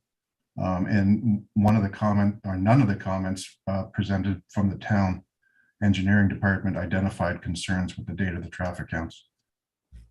So if there is a comment that requires updated counts, we'd be happy to do that, but to date that has not been presented. Thank you. Mr. Waters, I don't know if you want to answer this or if I should go to Joan. How come access is not on to Leslie? Through you, Mr. Mayor, I believe the OPA 73 has a policy in there which prohibits direct access onto Leslie Street. Is the region also not in favor of access onto Leslie? That's correct, Mr. Mayor. Okay. I guess maybe Joan, can you speak to the fact, even looking at that truck turning and trying to get into that spot there to either pick up the garbage or whatever. I mean, is there not another location, I guess? Through you, Mr. Mayor. I will let James Janzer from BNK Architects speak to that. They've prepared plans that show the turning radius and accessibility. James available? Yeah. Hi, everyone. The turning radii were actually done through Richard and Nextrans. So perhaps you can comment on that. But as you can see from the diagrams that we show on the site plan, that the turning radii for the garbage trucks and the vehicles moving in and out work fine. The backup, it all happens within our property, and those vehicles can come service the building and leave with no problem. Richard, maybe you could like to chime in on the turning radii? Yeah, thanks, James. No, I concur with that statement. We've put our truck turning templates on it with the parameters provided to us from town staff, and the site still functions to accommodate a truck to enter and exit cab forward, which is a typical requirement. Thank you. Thank you. Mr. Waters, maybe you could speak to the question of why it actually states 7 stories and the discrepancy between that and stating it's a 6-story. Certainly, Mr. Mayor. There's actually 6 floors of units, and the 7th floor is the penthouse. And as per our zoning bylaw, if there is gross floor area contained within the penthouse, other than for mechanical equipment, it's counted as a story. Okay, and so then I'll just move to why are the amenities not included? Why are the amenities not included? So the question is, why aren't there more amenities included in the why are development? I guess it was the GFA of the amenity space was not included. That's the way it seemed on what was shown to us. Right. So thank you, Mr. Mayor. I don't really have a response to that. I'll ask Matthew if he could respond to that, please. Thank you. Matthew? Through the chair, the applicant requested to remove the additional height as part of the zoning bylaw amendment application. And if for more detail, I am sure the applicant can speak to that as well. Joan, did you want to add to that? Yes, I can. The 1,000 square meters in the that's adjacent to the elevator shaft and mechanical rooms, we asked to be excluded from being considered a story on the building because it's such a small space, and it's set so far back from the edges of the building that it's negligible in comparison to the building size. So this has been done elsewhere in Aurora, I believe. Okay, and John, while I have you on there, maybe I can ask you the other one is in regards to the GFA, just in general, where the first floor is a smaller GFA compared to the second and third. Why is the first floor not at the highest? I think I'll defer to James on that one, but all the floors are slightly different, but I would defer to him. Sure, James. Yeah, the building steps in and out around the building, and so there are the floor plates are not exactly the same as the building steps up. So around the entrance of the building, sometimes we push the ground floor in a little bit. So we have some stepping back and forth. There's a bit of play between the ground floors and the floors above. This is why you see a difference in GFA from floor to floor. Okay, and then Joan, I guess just a general question in regards to the changes that you guys have made from an aesthetic standpoint, and I think there were some minor changes. Can you just speak to those changes that you have made? Yes, I just saw some of them today myself. I think they include stepping back the building as per some of the suggestions from the design panel along Holiday Drive to provide more of a breakup in the long face of the building, adding an access, pedestrian access near Holiday and Leslie Street. I think they have looked at stepping back a little bit over on the west side and also changing the building materials. I'm not sure if James wants to speak more to that or may have some images available. James? Absolutely, yeah, I can share some images. So let me just pull these up here. So while taking into account the feedback we received from the design review panel, the site plan control comments, and the public feedback, we've examined adjusting the design in an effort to address some of this criticism and some of the comments and compliments. So we're proposing to make a few changes here. Sorry, I'm just trying to share this.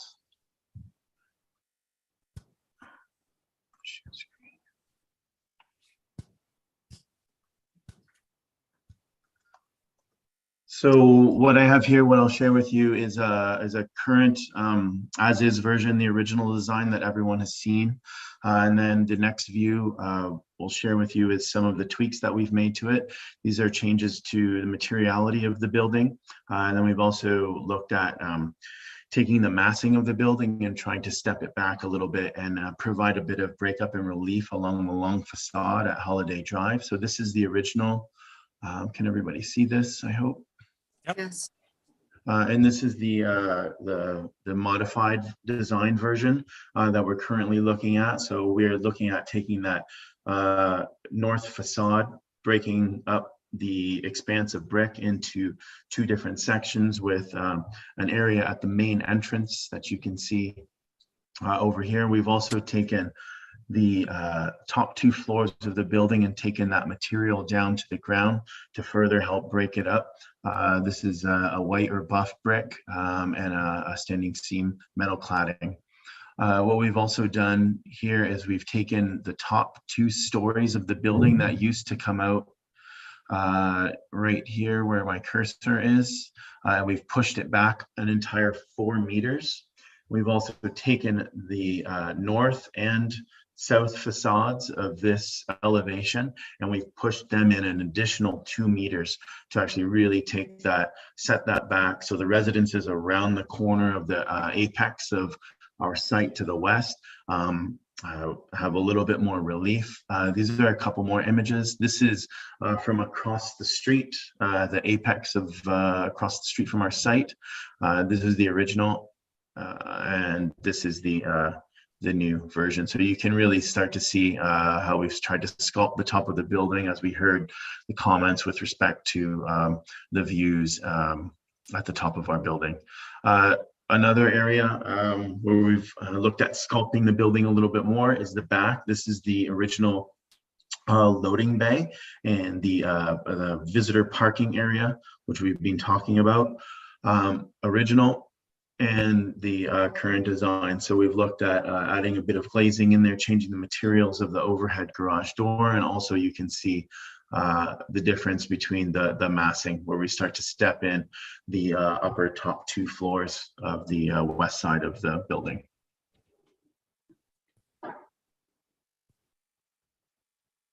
Okay. Thank you. You're welcome. Mr. Waters. Do you have a list of the exceptions? Through Mr. Mayor, the exception zones are located at the back of the report in one of the appendices. I think it's Appendix B, where it compares the C6 zone that's in force at the moment versus the RA2, which is the parent zone, and the proposed RA2, which is what the applicant has proposed to date. So it does list the exceptions to the standards that the applicant is requesting through the amendment. Okay, so just to let residents know, that you can find that on our agenda on the website. Is that correct, Mr. Waters? Yes. That's correct, sir. And it will list all the exceptions. Under agendas and meetings, yes. If they go to this meeting tonight, they'll see a PDF of the report, and they can just click on that. Okay. And go to page 23. Thank you. And can you, Mr. Waters, can you just touch on garbage collection and how that question in regards to the impacts of the amount of garbage that will be there, and can we handle that for 300 units per hectare? Through you, Mr. Mayor. Yes, it's actually 150 units that would be the garbage would be, or the building would be designed to accommodate 150 units in terms of the garbage collection. And the newer the development, the more proactive they are in terms of providing for recycling of waste as per the town's requirements. I don't have a lot of information on that. I would ask that Joan can provide that level of detail. That's a site plan question. So I'll ask if Joan can answer that in a little more detail. Thank you. Joan? We'll have to get back to you on that. We have not gotten to that level of detail yet. Okay. Okay, thank you. Okay, if there's nothing else on my list, Mr. Waters, do you have anything else? Otherwise, I'll ask if there are any other members of the public that would like to speak at this time. Otherwise, I will close the public portion and move into the council portion.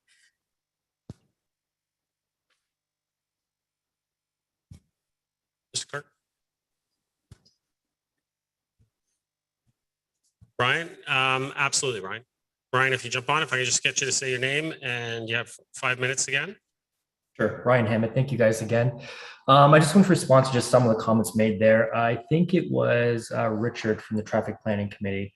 You mentioned that December is actually a great time to do it because summertime is less busy. My question to you is, this was done in December 2018. So I moved in 2018. And my understanding is when I moved in, half the neighborhood was not yet developed. So half of the neighborhood was unoccupied construction, I believe. So I just wanted to ask you if that was taken into consideration when you did the traffic study and how you accounted for that. The other question is, on the east side of Leslie, there's a massive commercial industrial site that's going up there. That's going to be quite a lot of buildings, a lot of traffic. I'm just wondering how that was accounted for as well in your traffic study, so that we know how just the methodology that was used there. So that's my question for yourself. And I don't remember who mentioned it, but they said that Leslie Street, the region prevents access from Leslie Street into the building. That's why there is no opening on Leslie and it's on Badger Way. My question is, how come the sales center was able to have access on Leslie Street if it's not allowed? So just curious about that. There's also a question made about the GFA of the amenities being 100 meters squared is too small. So because it's too small, it was asked as a special request by the applicant to be excluded from the GFA. That doesn't seem very small. I'm just curious as to why or how that gets excluded. Who makes that decision? Because it is usable space. It's not mechanical. It's actually going to be used as a menu space where people are going to be using it. So just curious as to where that exception came from, who approved it, and if that's the typical exception that's allowed. And my last question is on garbage collection. So there was a question there, but my understanding is that garbage collection for apartment buildings, residential, they're typically done in the early mornings, 3 to 5 a.m. I'm not sure if that's correct. So I'm just wondering if you can comment on when the regular garbage pickup time would be for a building. I don't know if it's the same as when the entire neighborhood has garbage collection, or if it's separate for a building of this size zoned for this particular that's being proposed as zoning. That's all the questions and comments I have. Thank you, guys.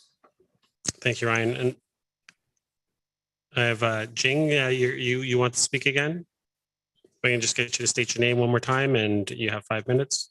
Yes, I just want to mention about my personal experience because I moved into this neighborhood while the townhomes was in construction.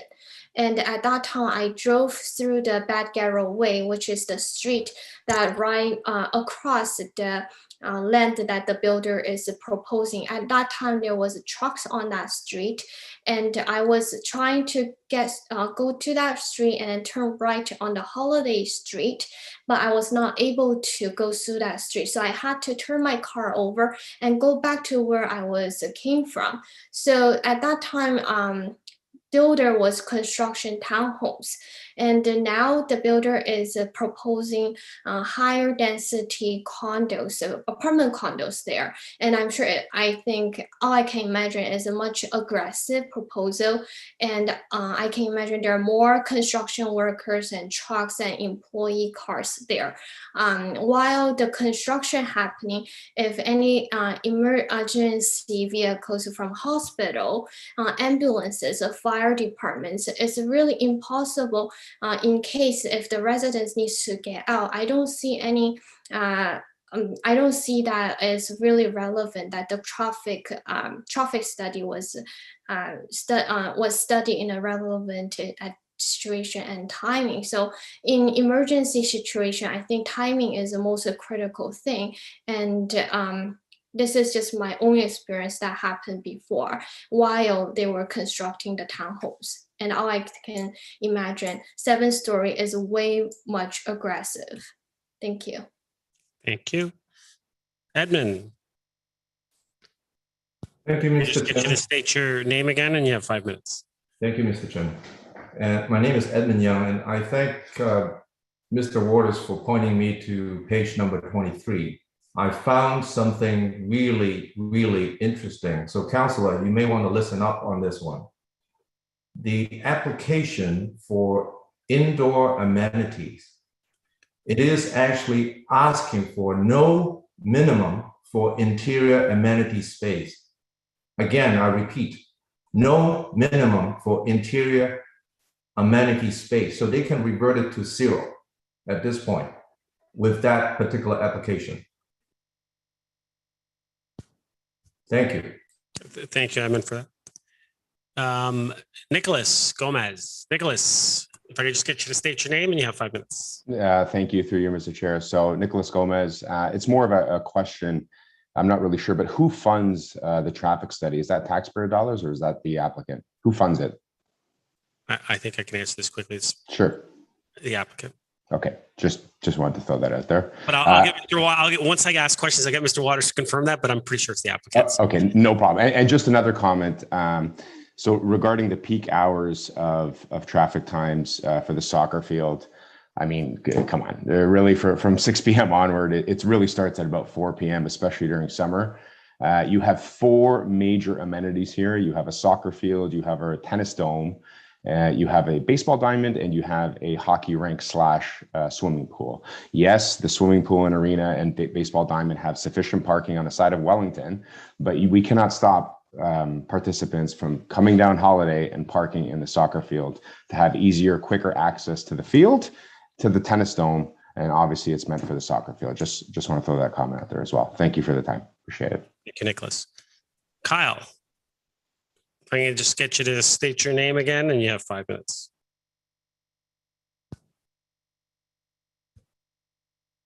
Oh, Kyle, you're on mute. Apologize. Can you hear me now? Yep. Go ahead.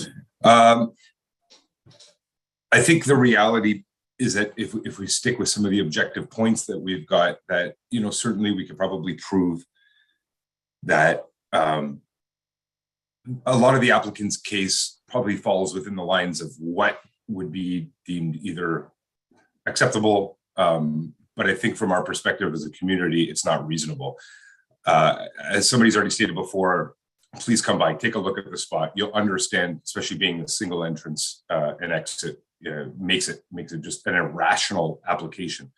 I'd like to stick to the idea that we understand something's going there. We understand that development will happen and that there's going to be intensification in this area.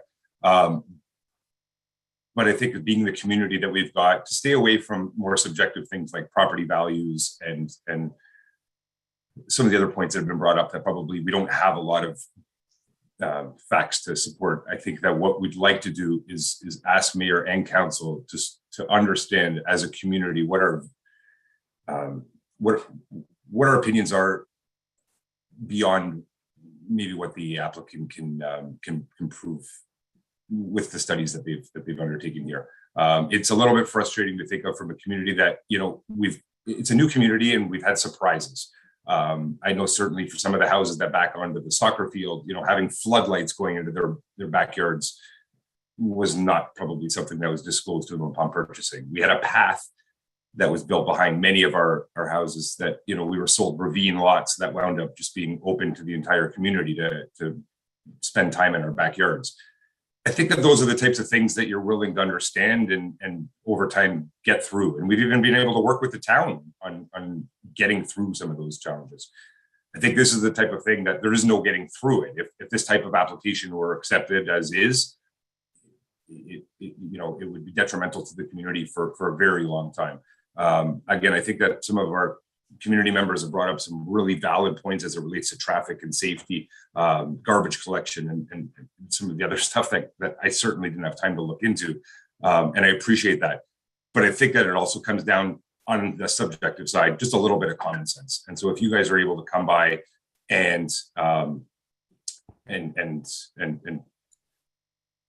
really understand from a community perspective what we're discussing here, I think that would be beneficial. So thanks again. I think it was a little bit of just a heartfelt comment there, but I appreciate your time. Thank you, Kyle. So I got a few questions. I'm going to ask them, then we're going to take our health break. And then when we return, we'll close the public portion and we'll move into council. So a few of the questions, Mr. Waters, I'm not sure if you can answer this, but how come the sales office had access onto Leslie? Mr. Mayor, I was not around at that time, but I suspect the local roads were not built, and that the region allowed the sales office on a temporary basis to have access until the local roads into the neighborhood were built. I should just specify that with regards to the access off of Leslie Street, in this designation, the urban residential 2 designation, the policy in OPA 73 does not allow access to Leslie Street. Okay. Do you think that we could at some point get an answer from the region as to why they did allow that? Yes, we can follow up, sir. Thank you. I think that'd be very appreciative by the residents. The amenities, GFA, we heard the reasoning, the logic behind it, but who makes that decision to exclude it? That, through you, Mr. Mayor, that is a proposal by the applicant to ask for that standard. And we can always ask the applicant to provide the rationale for that. Okay, Joan? Hi. I think you kind of touched on it, but if you could touch on it again, please. Yes, it is explained in the planning justification report. So the flexibility on the GFA, we are not proposing any less, sorry, not GFA, amenity area than is required in the RA2 zone. And we're actually proposing more than is required in the C6 zone. The difference is that in the RA2 zone, you have to have 50% of it as outdoor area and 50% of it is indoor area. And we're just asking, because a lot of our area has to be outdoor, on the roof or on the ground, that it not be defined as 50-50. Okay, thank you. And Richard, I have some traffic questions for you, if you're still there. Yep, still here. Thank you, Mr. Mayor. All right, thank you, Richard. So I'm not sure if you got the questions or if you just wanted me to repeat them, but in regards to the 2018 factors that the area was not built up to what it is today, was that taken into consideration, and also the future developments as far as from the industrial and employment developments that are occurring across the street as well? Was that taken into consideration when the study was done? Short answer, yes. When we were retained, we took into account the development of the entire subdivision in there. All the single family lots and townhomes were accounted for and applied our trip generation rates to bump up that number. We also, through discussions with town staff, obtained all the traffic studies and development statistics for all the background developments in the immediate area that staff wanted us to also look at. So that was also factored into our analysis. We then bump up all of our traffic volumes to reflect growth rates on Leslie Street, which is a 2% generally per annum, which one of the residents alluded to. And that gives us our 2023 traffic forecast. Thank you. And Mr. Waters, when is regular garbage pickup day? And would it be picked up during the regular, or would this be done at a different time? Do we know that at this time? Through you, Mr. Mayor, I'm not sure when regular pickup garbage day is. This would probably be contracted out to a private pickup company. That level of detail we do not have at the moment. Okay, so chances are that it would not be picked up during the regular pickup day as everyone else. It'd be contracted out, and it could get picked up maybe even more frequently than everyone else's garbage. That's correct, sir. Okay, thank you. So to the members of the public, we are going to go to break, but before we go to break, if there are no other comments at this time, I'm going to close the public portion because we do need to close it before we go to break. And if that's the case, it looks like it is. I am going to close the public portion of this meeting, and we will take our 10-minute health break as per our procedural bylaw. And when we return, council will move into discussions. So we'll see everyone in 10 minutes. Thank you.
Welcome back, everyone. Council, we have the one item in front of us, 5.1. Application for official plan amendment, zoning bylaw amendment, and site plan control, Shimvest Investments Limited, 271 Holiday Drive. The recommendation that is in front of us is on this report is that the report number PDS 21-147 be received. 2, that comments presented at the public meeting be addressed by Planning and Development Services in a report to a future general committee meeting. Someone want to move that or put forward another alternative? Oh, Councillor Thompson. My preference would be to put on that it comes to a future public planning meeting. Someone like to second that? Councillor Kim. Mr. Clerk, can we get that up on the screen, please?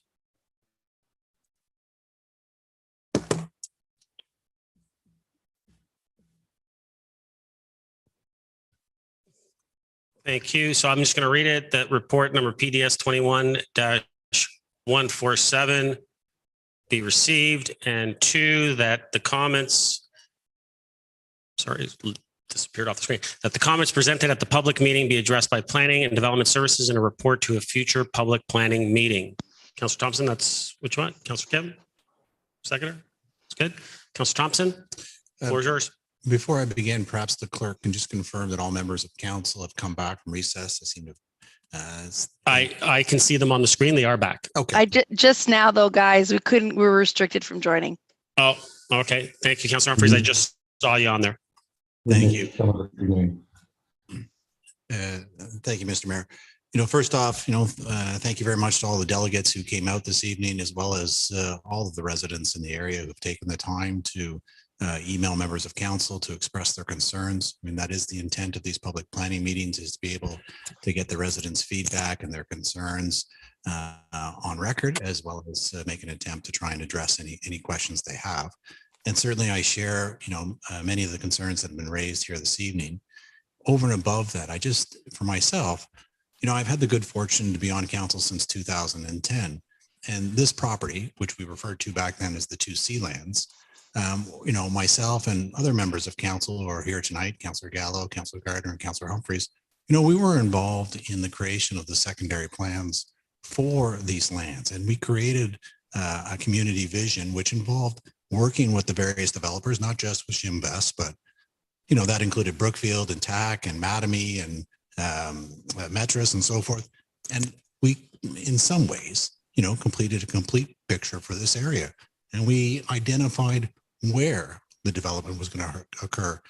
We identified where high density, such as the high rises on William Graham, were going to occur. And it's my preference that we stick to that vision. Not only did we help create that vision, but the residents bought into that vision, literally. They went in knowing that this is what the community was going to look like. And now, today, fast forward, 8 years, and we have a different picture being presented to us. And I just think that it's too much of a deviation from the initial plan that we collectively put together. And so I'm not willing to move forward on the proposal as it stands. However, I would like an opportunity for the residents and the developer to work together to see if there is some compromise that everybody could live with. And so, I don't really have any other questions for this evening. I think for myself, it really is about sticking to the plan of what we thought was a suitable and compatible solution for this area. Thank you, Councillor Kim, and then Councillor Humphreys, Councillor Gallo, and then Councillor Gardner. Councillor Kim. Thank you, Mr. Mayor. I would like to thank all the residents who spoke this evening and those who took part in the many communications with members of council, including myself, leading up to this evening. You all posed your concerns well, and I'm happy to hear that you are willing to work with the builder.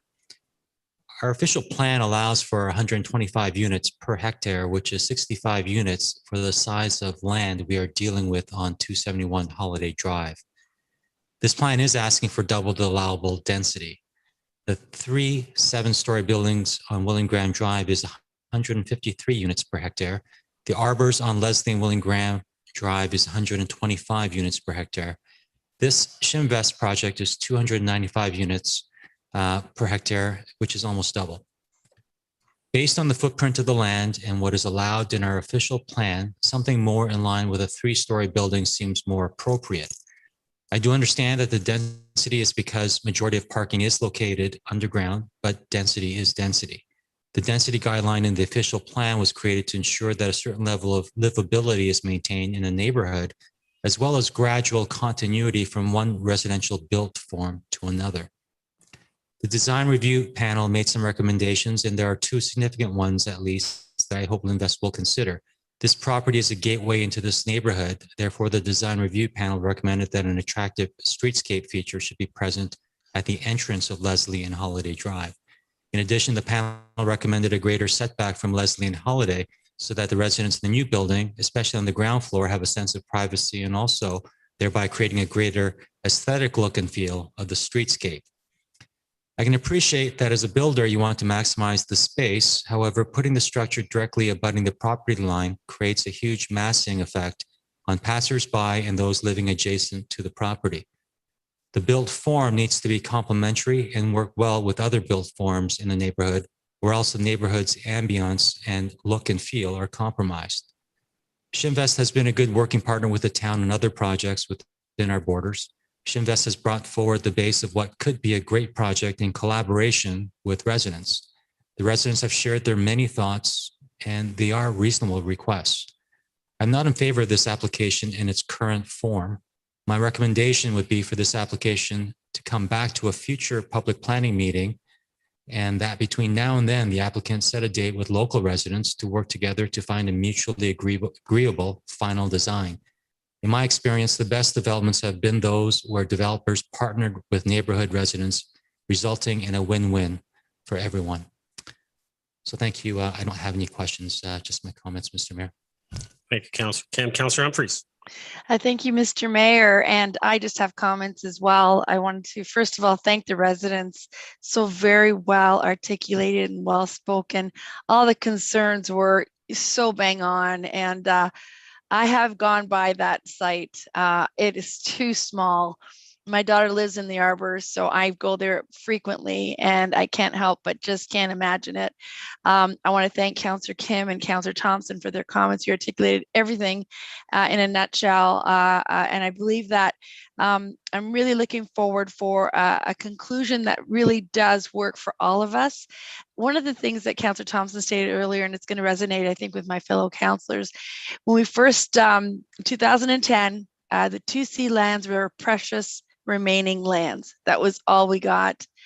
And at this point, I just feel the obligation to continue on the way we have been. And hopefully this will go back with the planner or the developer and the residents and come back with with what should be there. And I know that I did not hear anyone saying that they didn't want development. They absolutely do. And they came up with some wonderful ideas, a daycare, all the doctor, dentist office.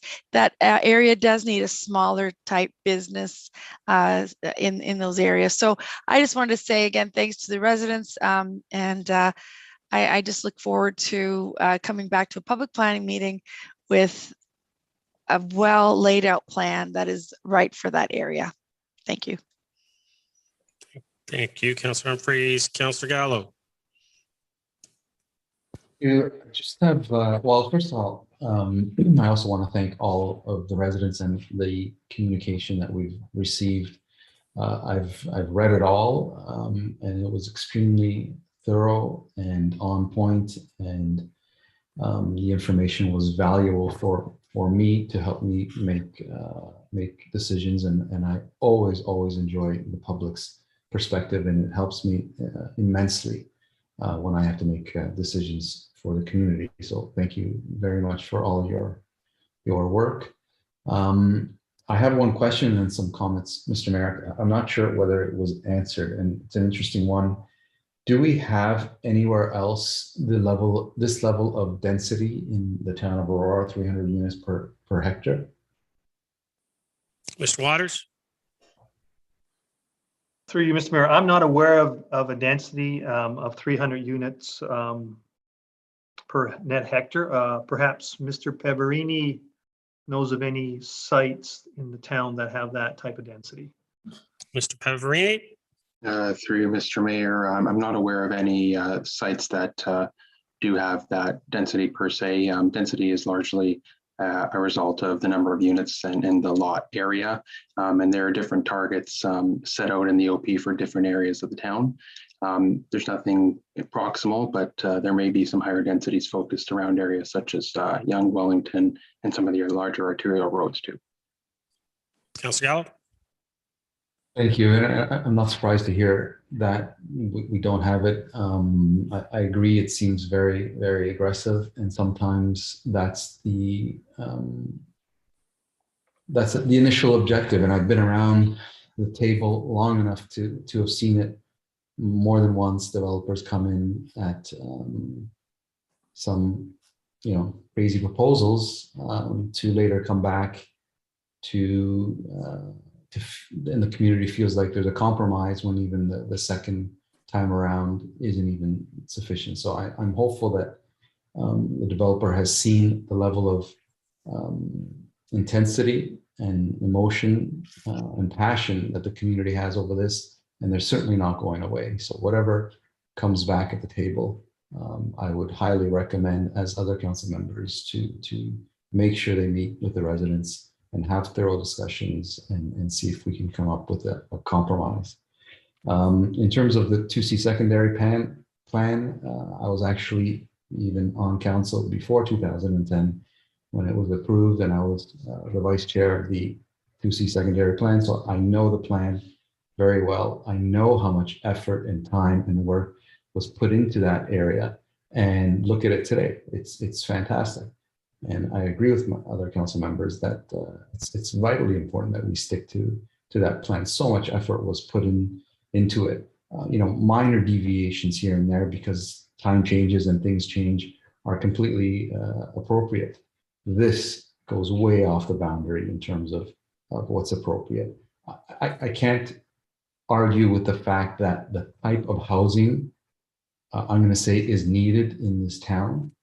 The density, the height just doesn't make sense to me. And this is coming from someone who lives beside the pictures that were shown at the beginning for the last 25 years.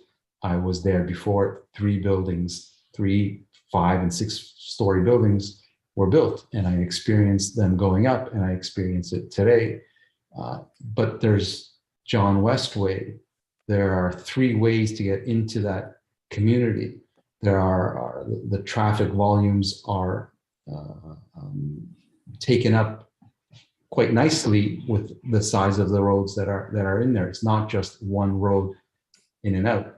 And I'm happy to see my neighborhood the way it's developed and with the people that are there. It's vibrant and it's an excellent place to live. This isn't that.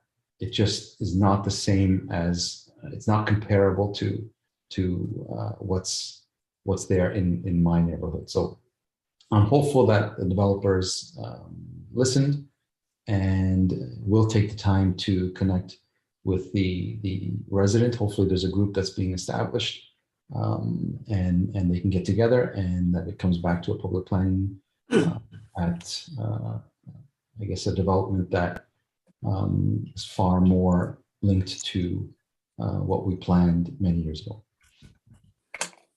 Thank you, Councillor. Councillor Gardner. Thank you, Mr. Mayor. I'd like to congratulate the residents on being so knowledgeable and well prepared. It's the most impressive community engagement I've seen in 18 years of public planning. And I thank you. Agree with everything that was said, and the comments also mirror Councillor Gilliland's concerns, who unfortunately wasn't able to be here this evening. There are 2 things that weren't mentioned. One is the snow storage. I don't know where the developer intends to put it on, on this site. The other thing is, to me, the most logical place for an entrance would have been on Holiday on the north side of the development, across from the environmental land and close to the stoplight at Leslie. That would certainly have reduced the impact on the residents, the traffic. So I'd like that to be considered, please. I was also in 2010 on the committee that planned this area.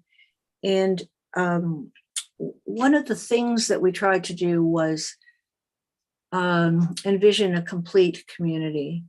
And that would be, as the residents have said, neighborhood shopping that people could walk to, and also the 2 floors above for residential units, which we very badly need in the town.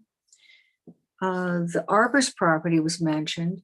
That property did not need to come forward to council for any changes in height.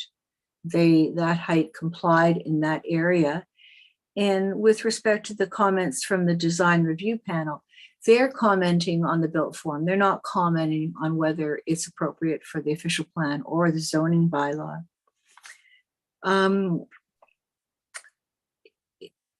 There are just so many issues with this. And I agree with everything my fellow councillors have said. Planning was done very carefully. It was intensive, a lot of consultation. And as Councillor Thompson said, and Councillor Gallo, I would like to stick to this plan. And certainly the developer was very aware of what was allowed in this area. So I think, the residents have done most of the work for us tonight. Thank you so very much. And I'm not sure the developer and the residents and the plan of this area seem to be so far apart, but I do hope that there can be a compromise that does reflect the 3-story plan for this area. Thank you, Councillor Gardner. Councillor Humphreys, you want to speak for a second time? No, yeah, Mr. Mayor, I just wanted to comment. Councillor Gardner touched on it, but Councillor Yulin did ask us to articulate her perspective, and she did want this to come back to public planning, and all her concerns were talked about this evening, very similar to what Councillor Gardner and the rest of us have mentioned. So I just wanted to mention that she did ask that we state her perspective, and we're all aligned. Thanks. Thank you. Council, I too want to thank the residents for coming. And I've listened carefully to the comments made by all sides this evening, our residents, the applicant, and my council colleagues around the table. And yet, I can't help but think that this specific issue before us tonight, town council deliberating this development application, speaks to the urgent need for local municipalities to have greater autonomy over land use planning decisions. If you listen to the comments from the CEO of the Ontario Real Estate Association regarding the province's recently announced task force on housing affordability, it would seem that the province, real estate, and development industry think that we, council, residents, and community members shouldn't have any say in this decision. That any development that increases availability should just be greenlit, regardless of whether it meets a local municipality's official plan or community vision. Now, the application before us is an example of why we as a municipality should have the autonomy over local planning decisions. This application proposes a 6-story purpose-built rental on a main artery. At first blush, this sounds good. It meets all the asks of the province: intensification, rentals, and an increased supply, which the province believes will provide more affordability. But when we look at this from a local level, we have an application that is proposing double the density and double the height of what was envisioned through our town zoning bylaw. There are other locations that are zoned for this purpose and this density, but not here.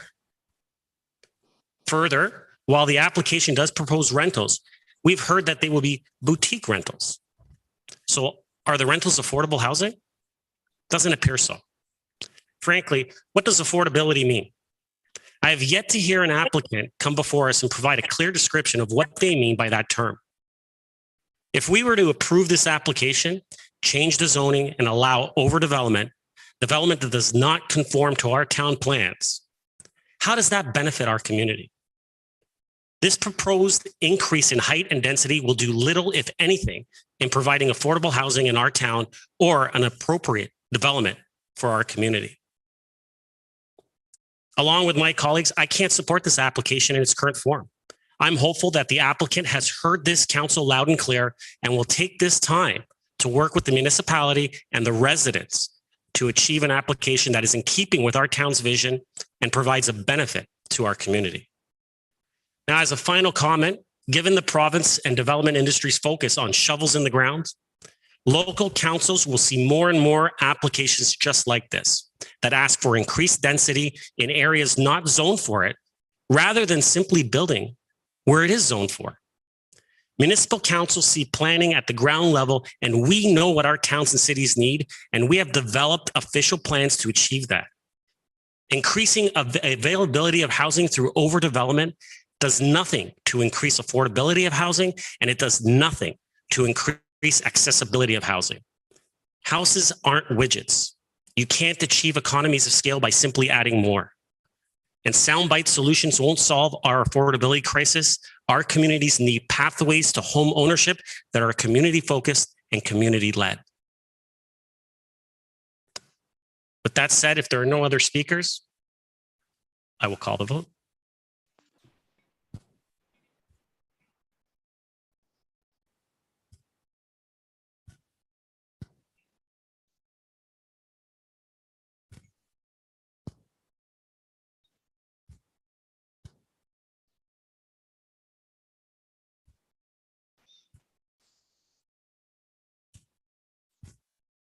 I'm a yes, Mr. Mayor.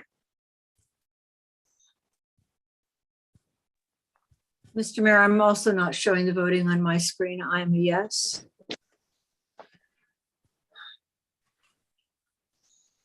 Councillor Gardner? Thank you, Mr. Mayor. I had the voting on my screen before, but I don't see it now. So I am a yes as well. Thank you. Councillor Humphreys? Yes. Thank you. That carries unanimously. We will be going to another public planning meeting. Thank you, everyone. And we appreciate the residents coming out. Confirming bylaw. Someone like to move that? Councillor Kim. Councillor Humphreys, thank you. All those in favor? Opposed? That carries. Mr. Clerk, just before we go, and I know that the residents are still on and they're still watching, maybe if you can just kind of give them a little bit of what is expected and what's coming up, that we are going to another public planning meeting, and they can, if they want to get in more information and keep updated with what's going on, if we can just give that to them just before we sign off. Certainly, Mr. Mayor, that just as the mayor pointed out, this will be proceeding to another public planning meeting. If any residents out there have any questions or want to speak at the next public planning meeting, there will be notices in the paper, and they can also get in touch with us at clerks@aurora.ca. We'll be happy to assist with anything. Thank you, Mr. Clerk. And Mr. Waters, can we try to work something out where we can get the applicant maybe to have a meeting with the residents so they can go through this application? Can we do that? Certainly, Mr. Mayor, we can facilitate a residents meeting once the application has been updated and revised to present to them prior to proceeding to a second public planning meeting. Thank you, Mr. Waters. With that, council, can I get a motion to adjourn? Councillor Kim, Councillor Gardner, all those in favor? Opposed? That carries. We are adjourned.